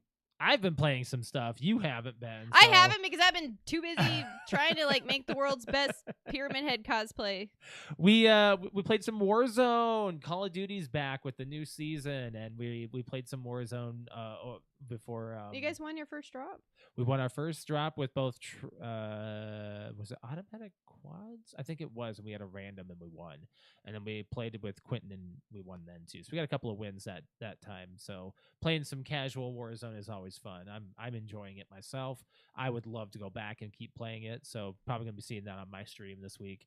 But yeah, I've been doing that. Been doing a lot of Beat Saber, trying to get myself physically fit. Which I gotta say, I had no back problems. My foot took care of it. Yeah, right. Your foot kind of trumped the pain of your back. I had no back problems for the entirety. You just had foot problems. Just foot problems, yeah. But yeah, it was due to me doing Beat Saber and getting my core back in order. Then also playing a little bit of Marvel Rivals. But we got a few things that we were talking about as far as watching goes. Been watching The Floor still. Nothing really to talk about on that show. We're just It's just a fun. mentioning It's that definitely we're a fun watching it. show. It's to our watch. Wednesday night. It's our Wednesday show. night show on Fox. Fox. Yeah, there's only a couple more episodes left of The Floor. There can't be much left. I love watching it though, just to see people blank out when they're trying to get the easiest answers. What's up? Ryan said, "Your foot said you're not thinking about going back now, are you?" Honestly, so here's the thing: You're back now, are you? post-con depression is a thing. You get such a high. Being here's the around thing, that though, many is people. My post-con depression hasn't hit yet because I was in the helmet all day Saturday. You're getting all the messages and photos so Sunday I got to experience Sunday by looking at pictures and video and everything, because when I go to con in Pyramid Head, I see the floor. Right. That's it. I don't see anything. I'm in my helmet and I can hear everything, but I see the con floor. So every day is a gift because you just keep on getting tagged in the next photo. Yes, and I'm like, video. Tag me, show me photos. I don't know what you guys look like. I know what your feet look like. Yeah. I know what your kids look like that take photos with me because they're short. You know that one video that you took with the knife? We have yet to see where that I know. is. I have to go through all the business cards. I don't think any of those are it, but hopefully they tag you. I hope so. Yeah. Anyways, so been watching The Floor. Back to that. And also we've been watching this Hollywood documentary series. Oh, which is on tonight. Called Hollywood Demons. Yeah. We watched 2 episodes. There are 3 out right now. And then I don't know what all they're going to be talking about this season. I don't know. The 2 that we watched, the first one was very eye-opening. The first one was about Stephen Collins of Seventh Heaven and his entire all the bad stuff he did. Demeanor. And then the second episode was about the Power Rangers. And basically followed around the Red Ranger curse. There is I believe there's a Red Ranger curse. I think there's a Red Ranger curse after watching that episode. But then it also talked about Jason David Frank and all the issues he had. It wasn't really about him being a bad person. It was about what his life and how it affected the way we don't know what demons he truly had as far as what was going on with him, but Jason David Frank was about half the episode because of course it would be. He is the Power Ranger. He was the spirit of Power Rangers. Yes. Very hard loss when it happened a couple years ago. Yeah, I would have loved to have met him at a con. Mm-hmm. He's one I would have stood in line for hours to meet. Yeah. 100%. But he took a toll on his own mind by taking in a lot of people's grief and trying to be a therapist for them, and I don't think you can do that without knowing how. Proper training. Yeah. You can talk to somebody, about something going on in their life, but when you talk to hundreds of people about things going on in their life and trying to stay involved, that's a lot. It was like he was trying to be a Power Ranger 24/7. You can't. And instead of just on the show, he was trying to, you have that persona that you have to keep, but I think he was trying to live as that person. Yeah. And I think it was too much. He was also just being a really nice guy. Oh yeah, and it takes a lot to be nice. But the rest of the episode is about the Red Ranger issues and other people that have gotten in trouble or done bad things and very bad things. So definitely check it out. It's on HBO on the day after it premieres on that was actually the third episode. Wow. The second episode was about the kids. Oh, you're right. You're right. Hollywood, I'm sorry. The Hollywood TV kids, the Home Improvement. You're right. What's his Zachary name? Ty Bryan. Yes, there was a handful of kids you from. You are right. Yeah, yes, so that was actually the second. So we're on the 4th episode. We're on tonight. The 4th episode. Yes, which is about the housewives of some LA housewives. I don't know. Real Housewives or Real Housewives. That's what it is. And I don't really. No, I'm still just interested to see that kind of what goes on. Yeah. So, moving on from there, other watching things. I have been not able to catch a full game of the UFL, but I've at least been checking out all the highlights every single time they come out. My St. Louis Battlehawks, mine and Brian's St. Louis Battlehawks are they're 2-1. Who's the kicker on? Is it our team? No, It's the not our thicker team? kicker. The thicker kicker? No, he's on, I believe, Michigan. His uniform's red. That dude looks like he could kick 100 yards. He is a 250-pound kicker. Huge. He's a huge kicker. The thicker kicker. Yeah, I think he's for the Michigan Panthers. I think that's who he plays for. He has a red uniform. He might be for. He's not for. I know. Brian, do you know? I don't know if he thicker knows. kicker? The thicker kicker. He's a big boy. You saw him. Oh, yeah. I was like, oh, wow. But Patrick, he roots for the Renegades, Arlington Renegades, and they lost. What? Thicker kicker upper. Nope, I don't. Oh, okay. Oh, okay. And the Renegades lost on over the weekend as well. So the only undefeated team right now in the UFL is the DC Defenders. So it's UFL's been actually entertaining. At least the first game, you were like rooting for people like running down the field. This is and a freaking amazing game. I was like, why don't they have these people in the NFL? Well, they might be getting contracts. This is kind of like to show that you can play. Some people do. Our kicker for the Battlehawks was the kicker for the Colts. He has the glasses. Rodriguez, I think his last name is. I don't remember his last name, but or is it Kenny Blankensh? I don't know. He has glasses. I know that, and he was a really good kicker for the Colts. But anyways, moving on from there. So I've just been watching some of the UFL. We got to talk about our movie club movie. Yeah. This one, I'm sure a lot of people are waiting for us to review that are big horror fans, because this one was one that I chose. I wanted to do horror outside of the October month because why not? We don't have to keep it. We don't have to keep it in one. And surprisingly, this one was highly rated, and a lot of our friends like it. And there's a full trilogy of this out, so there's a lot of story to be had.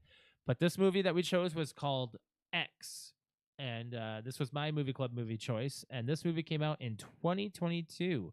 So I'm gonna give a synopsis of this movie, who was in it, and the rest of the stuff that I always do. But yeah, the movie club movie of this week. In 1979, a group of young filmmakers set out to make an adult film in a rural Texas farm, but when their reclusive elderly hosts catch them in the act, the crew find themselves fighting for their lives. Starring, I don't know if it's Mia or Maya Goth. I think it's Mia. I think it's Mia. Yeah. Jenna Ortega, Martin Henderson, Kid Cudi, and Brittany Snow. Now, I'm going to blow your mind. Mia Goth plays Pearl. I knew it. I knew it. I knew it. I knew it. I knew that. I knew it. That's her. Yep, I knew it. She played both yes, roles. I knew it.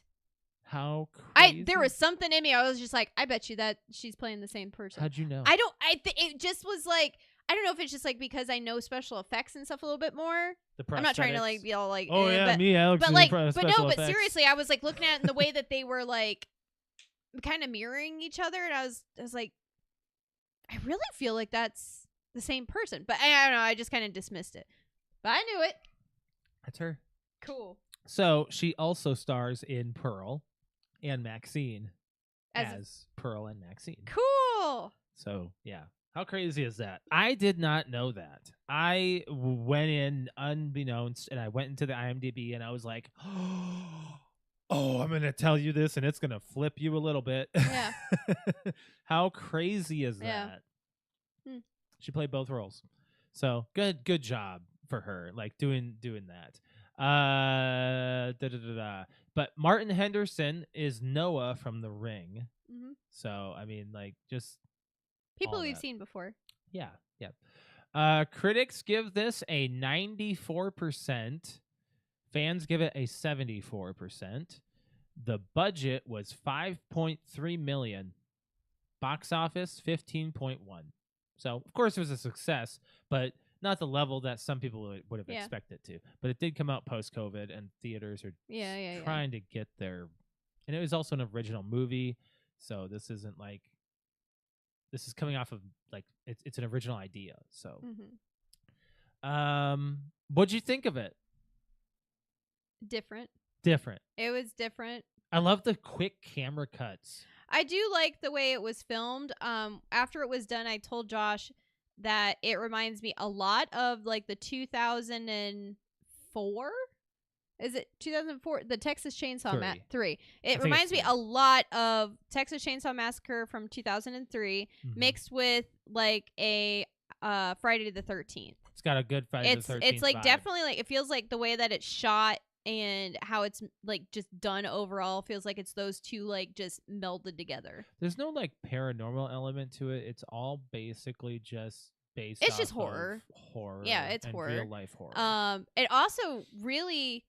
I think we've played so much like Friday the 13th and Dead by Daylight and stuff that it just like made me and Texas Chainsaw Massacre is what I'm trying to say. That it kind of like felt like we were watching a video game. Right. It did feel it very felt like when we were playing Friday the 13th and Texas Chainsaw Massacre back and forth. It felt like we were watching a video game. Yeah.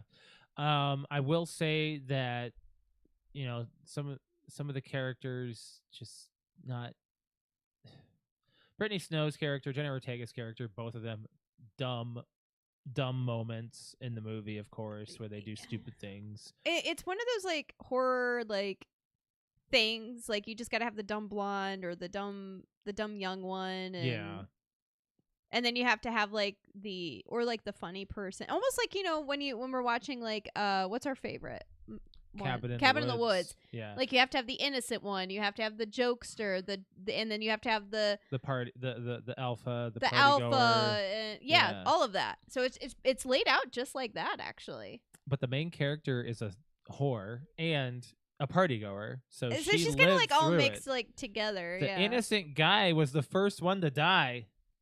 Yeah. They broke the trope immediately. They broke that one. He should have lived. So, all right. So, I will say, like, so with my level of being able to stand gore, this was fine.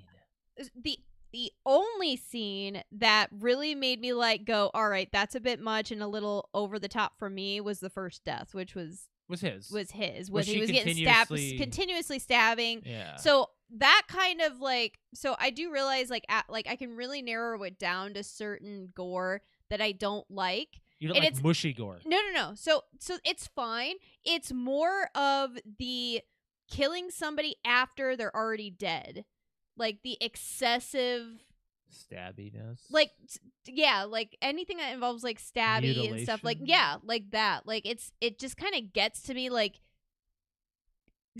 in my head, kind of thing. So I mean, the gore was a bit much in that scene too, but like it was just also this was tamer than I thought it was gonna be. It was, but at the same time I was like, I don't know, it was really just that scene that got me. And I was like, oh man, that's a bit like, ugh.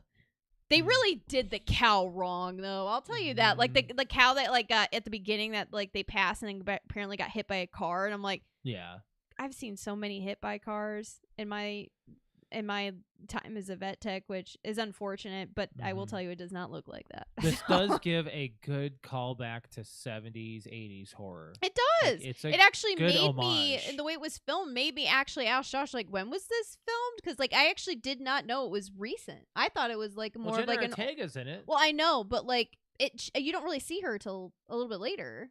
No, she's in it most of the movie. Well, I know, but like the very first part of the movie and whatnot, like I didn't. Where it's like, just the cops. Yeah, and I was just like, it kind of felt like an older movie, and I was like, oh, okay. Wait, when was it shot? Oh, they kind of started the movie that way. Yeah, that was on purpose, just to get you at that like 1979 element, which it started off. Basically, how Texas Chainsaw starts off. Oh yeah, it was. Cops it almost really felt like we were just watching another version of the 2003 Texas Chainsaw Massacre. Which I love that movie. It's that one's a good movie. I'm gonna make sure we're getting the year right. I don't want to be saying it wrong, even though it doesn't matter that much. But Brett would be here to correct this if he were on. Texas Chain. Well, I have 2003. I have a comment here. Brian says X is a homage to the 70s sexploitation. Yeah. Pearl is fantastical, and Maxine is like 80s slasher. Okay, Oh, okay. gotcha. But I liked this movie. I thought it was good. Everything about it was basically what I expected after like a couple of minutes in and knowing what I'm seeing here and everything. But like, I think that everybody played their roles really well. I mean, it was a really good movie. I'll give it an 8. Okay. I give it like a 7.5. Yeah, I mean, Yeah. I don't know if I'll watch it again, but I'm I interested do in want the to. other I am movies. interested in like the other 2 movies because movies like that have a lore. I don't know why, but it's like the scary movies I get sucked into that have like a lore or backstory. Like I want to follow it. Yeah. So yeah, so I definitely want to see Pearl and I definitely want to see Maxine. Mm-hmm. But because like Brian and Patrick and them had mentioned like there's a movie called Pearl and there's a movie called Maxine. So I caught that the girl's name's Maxine, but later in the movie you hear Pearl's name from her husband, and I was like, okay, that's Pearl. And I was like, and as soon as he said that, I'm like, that means the movie's gonna be about her. So yeah, kind of took it away, you know. it did, but you know, knowing it doesn't that. really ruin anything. I hope not. So Yeah, it's good. I'm gonna do some facts about this movie as well. Well, can I talk about my favorite scene? Oh, when Jenna Ortega. Jenna- Spoiler alert, by the way, at this point, because I'm gonna This get movie into the came out like facts. 2022. It came out 3 years ago. That doesn't matter. Some people haven't seen it. But Okay, spoiler alert. From here on out. Jenna Ortega's death was fucking hilarious. It was very funny. It's one of those like wasn't expecting it. Didn't need to happen either. But the shock of it and her flying like boom. Yeah. I told you to stay in the cellar.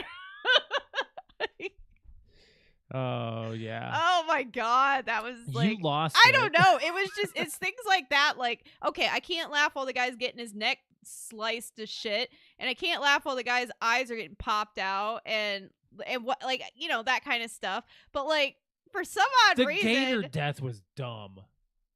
The what? The gator alligator. Oh, the gator death, bitch. She's like, okay, fine. You don't want my help, blah blah blah, bitch, and she like pushes her right, bitch. That was funny too. Yeah. So some facts about this movie. The day after X's South by Southwest premiere, the writer and director revealed that during a mandatory 2-week COVID-19 quarantine in his hotel, before production could begin on this film, he wrote the prequel to Pearl. A24 saw the script and greenlit the movie even before production on X had wrapped. Wow. He asked Mia Goth if she would remain in New Zealand and film Pearl immediately after, and she readily accepted. Cool. The prequel released later in the same year, 2022. I did not know that. So, yes. Cool. So, Pearl is a same year release.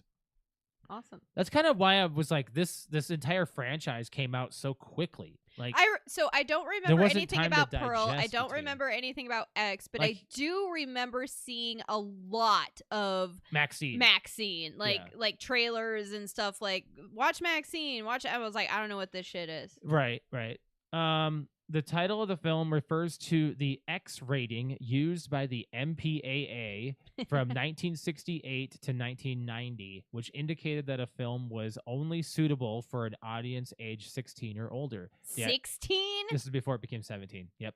The idea behind the rating was that, unlike the other certificates, X would not be trademarked and would allow filmmakers to release their film in theaters without needing to submit it to the MPAA for an age certificate.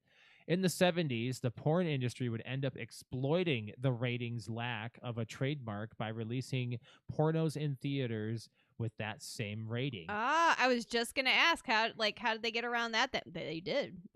Eventually, X became more associated with that, and more theaters started refusing to show films with an X rating, forcing non-pornographic films to be censored to receive an R rating. In 1990, the MPAA discontinued the X rating and replaced it with NC-17. Unlike X, NC-17 was trademarked and could not be self-applied, but still meant that most theaters would not show films with the rating, resulting in censorship once again. So, Yep. censorship in Interesting. movies is a real thing. Yeah. I gotta say that it has ruined a lot of good films, like The Suicide Squad, Yeah. the Justice League, Things that. things that can be darker, can have more story. Don't step in and take out things force. that. Yeah. Major League is another one. Major League 2 is rated PG versus the first one rated R. Yeah, that's a huge. It's okay. Dip. This is a slight dip. Dr. Doolittle 1 and 2, PG-13 to PG. They removed all of the butt fart jokes out of 2, and it became a family film. I never thought about it that way. Yeah. Yeah. It was less enjoyable. Yeah. So I gotta say, when you reduce something, it can reduce Your audience. your story. Yeah, and the Yeah, and that too, your audience. In an interview, Brittany Snow talked about filming the nude scenes. She said, I think there was a lot of confidence in terms of our characters, and a part of the nudity came from that confidence that our characters exuded. It almost felt necessary, because not only were we filming a pornography, our characters would have been so comfortable with that. Snow said that the film was an exercise in me feeling confident about my body. You would I was have to, pretty yeah. proud of myself. Yep, he would have to. Here's a couple of couple more facts. The man found in the basement. Yep. Is also seen in a missing persons ad on the milk carton when Jackson drinks it. The actor is uncredited. I didn't know that. I did not see I didn't catch that. Didn't catch it myself either. But it made me, at first I thought it was what's his face, and then then I realized, oh wait, they wouldn't have been able to hang him because his neck's off. Right. There's a lot of foreshadowing in this movie, by the way.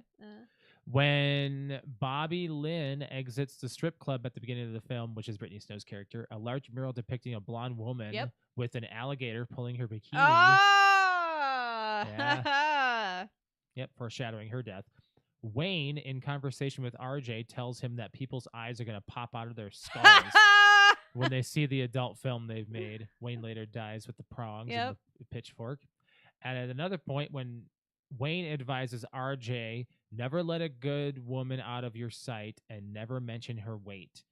Howard loses track of Pearl, which allows her to start her murder spree. And while dragging Lorraine, he comments that she's heavier than she looks. Yep. Just before she makes her death rattle and startles him into a That fatal was heart funny. attack. Well, that's real life. I know. Jackson mentioned several times that he was threatened by farmers with guns while serving in Vietnam. He is later killed by Howard with a shotgun. The van runs over the entrails of a dead cow early on. RJ's blood is splattered over the grill with the headlights as Pearl stabs him. Yep, I did kind of catch that.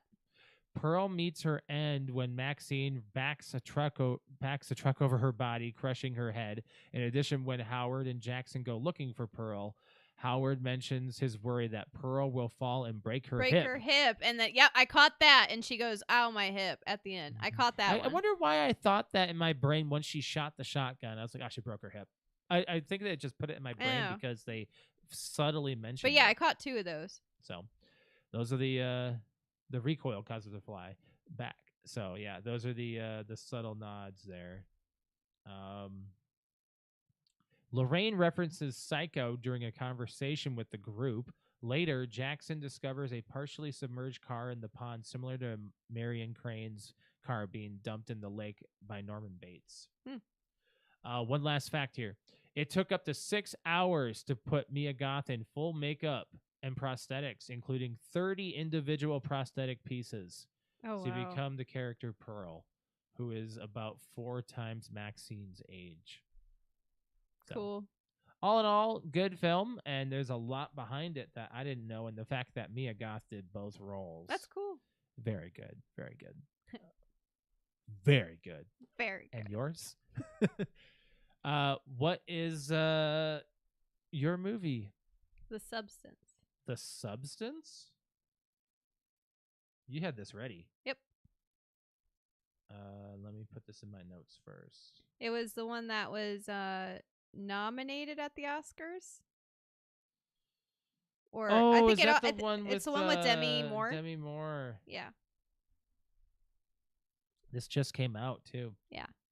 Oh my god, this is a 2 hour and 21 minute. Oh damn, it's that long. Yeah. Oh. I I just think it looks like the story and everything sounds cool. Yeah, I wonder how this movie is going to be. Here is the synopsis of this film and who stars in it. A fading celebrity takes a black market drug, a cell-replicating substance that creates a younger, better version of herself. Starring Demi Moore, Margaret Qualley, Dennis Quaid's in this. Is there anybody else we know? A lot of other smaller names, but when we watch the movie, we'll know who's more major, and we'll mention them. This movie came out in 2024, and it's got pretty good ratings, and it got nominated. It won one Oscar. Okay, so it won one. I knew that was like nominated. Best Achievement in Makeup and Hairstyling. It was nominated for Picture of the Year and Best Achievement in Directing, Best Performance by an Actress in a Leading Role, and Best Original Screenplay. Those are all nominees. Yeah. So it was nominated 5 times. Yep. Crazy. So I was like, you know what? That's enough for me to be like, let's try it out. Let's watch it. The substance. Brian says, just be warned, there is quite a bit of body horror, I feel. In what? In the substance? This movie. Oh. So, I mean, I kind of figure we watched, with what it is, but hey, if we I watched can, Requiem for a Dream. That's body horror. If I can get through God, the X, needles. I think I'll be fine. Hopefully. Ugh, God, that's so bad. But I don't know. I just So thought that bad. it sounded interesting, and then I watched the trailer, and I'm like, looks cool. All right, so we got to talk about the Switch 2, and then I think we're gonna get out of here. We've Yep. been live for a long time. Yeah, 2 and hours. I'm starving. Whew, man. Okay, so the Switch 2 Direct came out, and in my opinion, I mean, it's been out this long, and Nintendo's Had some time to think about it. I've had some time to think about it. Nintendo's had some time to clear out any PR. They've done absolutely nothing. They've done zero price change. They've done zero game price change. They've done nothing. They've released some pre-orders to some people, and apparently they're all getting gobbled up. I signed up for the pre-order thing, not knowing all about the Switch yet, and right now, I don't think I'm getting it at launch, and that's unfortunate because Mario Kart Tour and the Donkey Kong game that we're gonna also mention look great. But let me give some specs on the Switch. Let me give the price points, and we'll go from there. So first of all, here's some of the new stuff that's coming out. Game Chat and Game Share is coming to the Switch, and it's going to be a lot bigger. And finally getting Game Chat. I was just thinking about that TikTok you showed me. The TikTok that Patrick and I don't know who sent it to me. I don't know if it was Brian or Patrick. It was Skeletor presenting the Switch 2. Yes. That was hilarious, by It the way. was- Whoever sent that TikTok to us, it was It was funny. perfect. So we watched it. I watched it. We watched That it was last hilarious. night I or love whatever. it. Really, really funny. So the Switch 2 has brought in Game Chat, which has been a staple of the gaming community since the Xbox 360, which has been around for 20 years. I can't state that enough at a higher level. 20 years. I don't want to think about it. To Our relationship. 2005. Mm-hmm. 2005, the Xbox 360 came out. They had the headset in the Pro console. The Elite, I mean. I can't state this enough. Game Chat has been around for over 20 years, and they finally bring it into the Switch 2, and they're like, this is a whole new thing. Well, okay, cool. That's great and all. You can also share your games at 1 frame per century. I didn't think the quality was actually that bad, and then I was like, yeah, the quality is that bad. The camera, which looks like an otoscope, doesn't it? A little bit. It looks like something you stick in your ear or up your butt. The camera. Don't do that. The camera that you have to buy extra is $50. Okay, so here's some of the positives. Switch 2, 4K resolution. About time. The screen is 7.9 inches. That's awesome, but it's an LCD screen. You have an OLED Switch out right now. Mhm. What are you doing? What are you doing? I don't really play the portable part of the Switch. I'm more of a home console Switch person. Like, that's my thing. An LCD screen from already having an OLED screen, an LED screen available right now for your previous console. I'm sorry. No. You can't do that. You can't downgrade your screen on your sequel console. You can't. They did.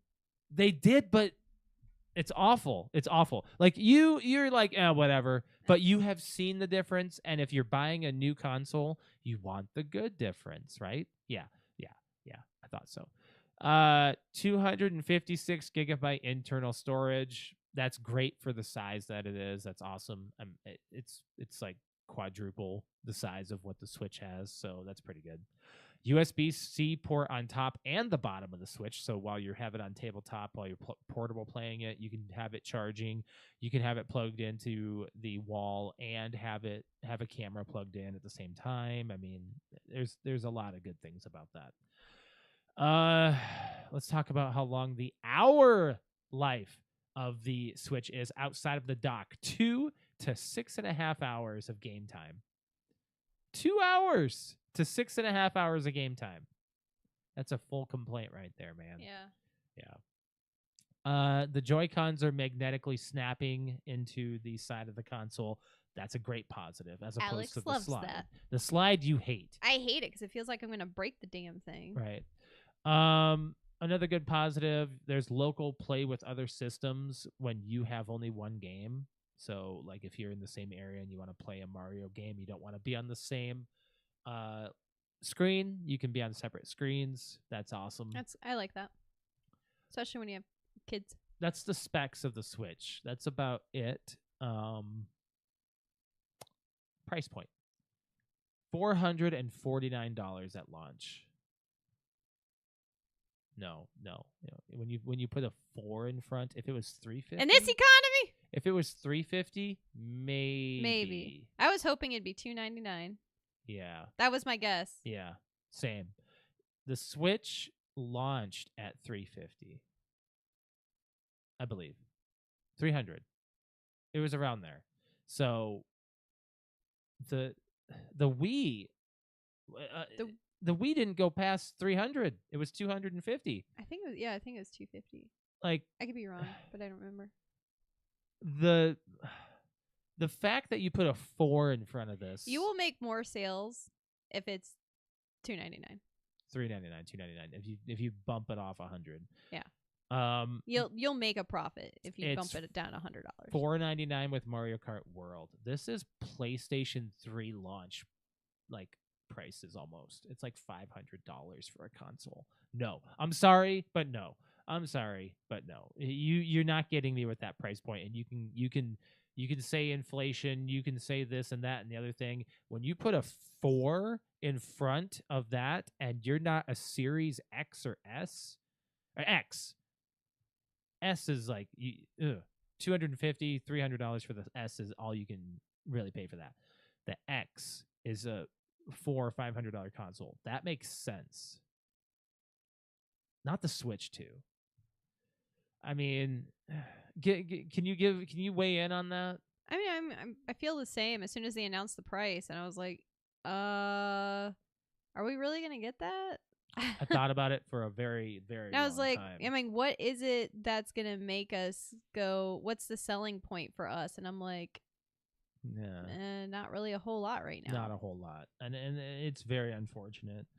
There's some games that they announced. Mario Kart World is going to be open world esque. There's going to be some open world elements to it where you can go just drive around in the entire world, which is fine. It's fine. Good upgrade. Makes a good sequel, and I like that. Mhm. I like that a lot, and everything about the Mario Kart World. I have always enjoyed Mario Kart. Yeah, so, ever since Mario Kart 64, but it's been perfect. Am I gonna spend $500 to play Mario Kart? Maybe not. I still don't know if I've played enough of Mario Kart 8 Deluxe to justify buying a new console for Mario Kart. So that's a pass.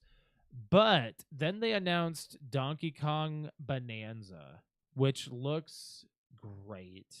And I have not played a proper 3D Donkey Kong title since Donkey Kong 64.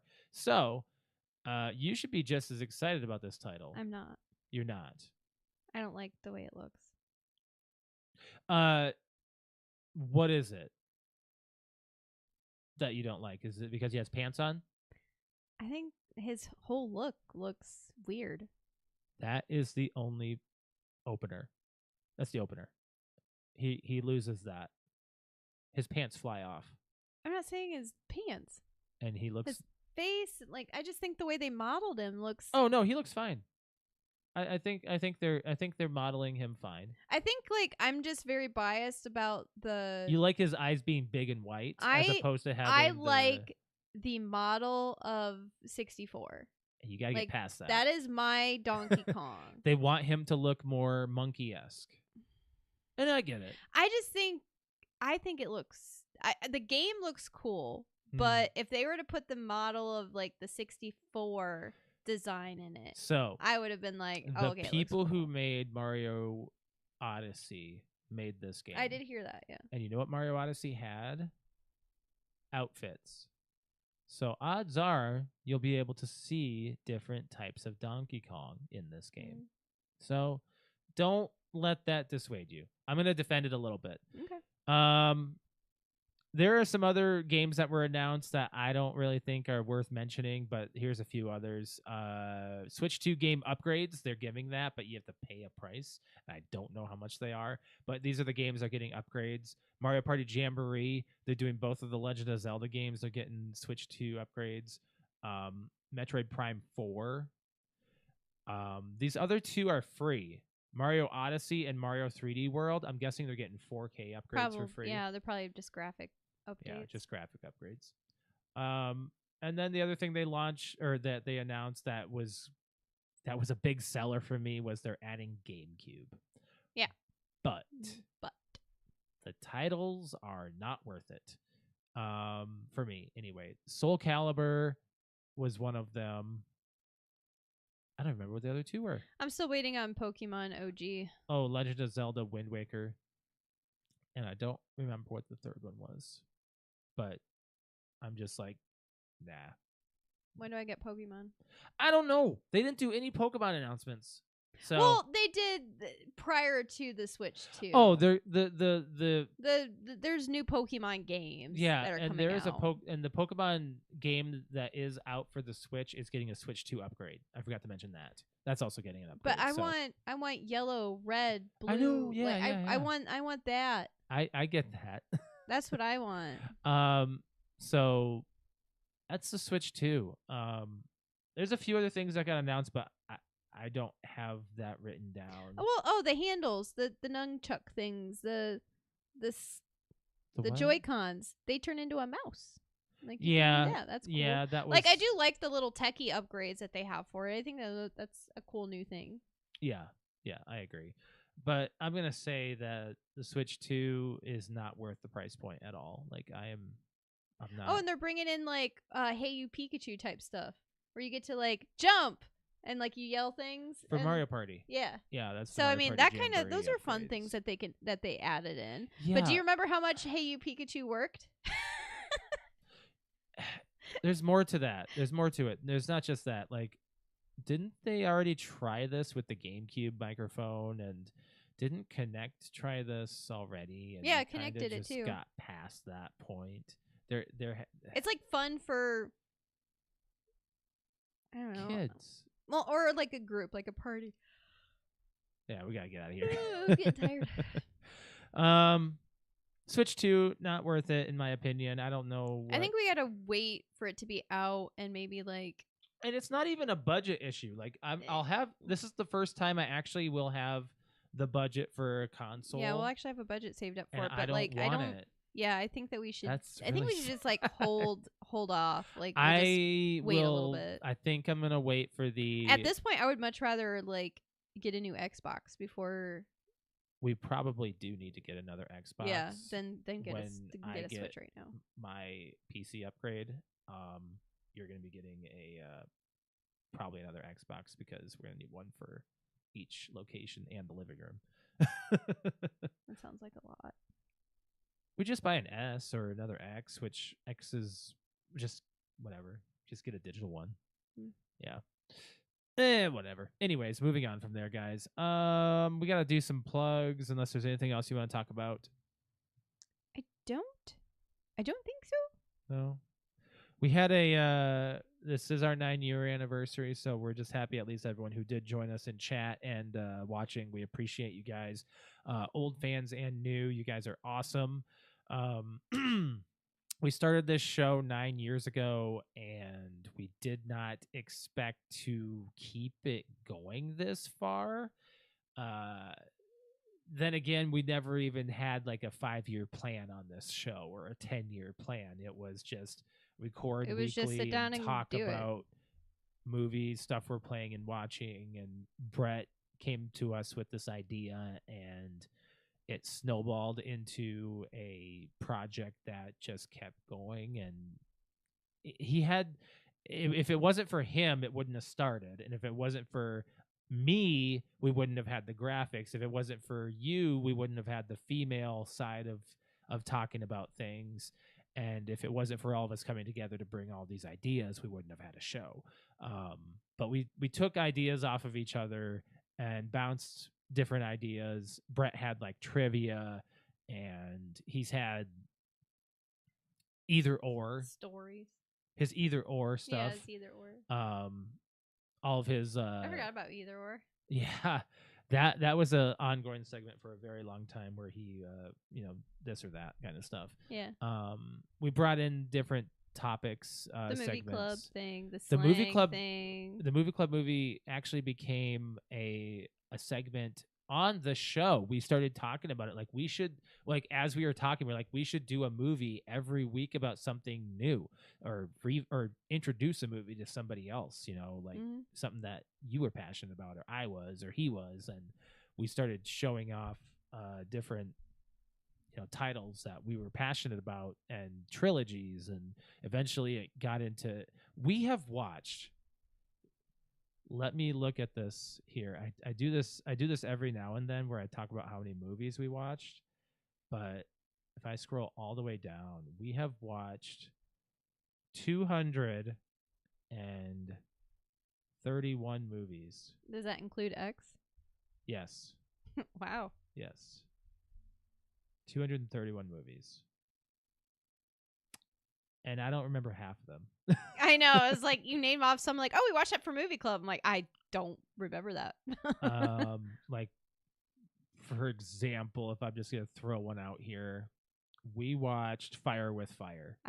What movie? What is that? movie was that? I don't remember. We watched Thinner. I don't remember that movie. I know it's a Stephen King movie. I remember Thinner. I remember a little bit of it. Thinner. I don't remember watching all of Bill and Ted's Excellent Adventure for the movie club. That was fun. I liked it. Yeah, it was a good movie, of course. Triple Frontier. Don't remember that one. The Client. Yep. That one was awesome. That was with some of these are Brett's choice, of course, but like that was like the, I don't remember Coherence, and that was the movie I chose. That was that one about the comet going over and all the different dimensions. I don't remember that movie very much. I barely remember that one, but like, yeah, I'm not gonna pull a whole bunch. I'm not gonna keep going, but I'm just saying, like, there's a lot of movies on this list that we were just like, we sat and watched so much.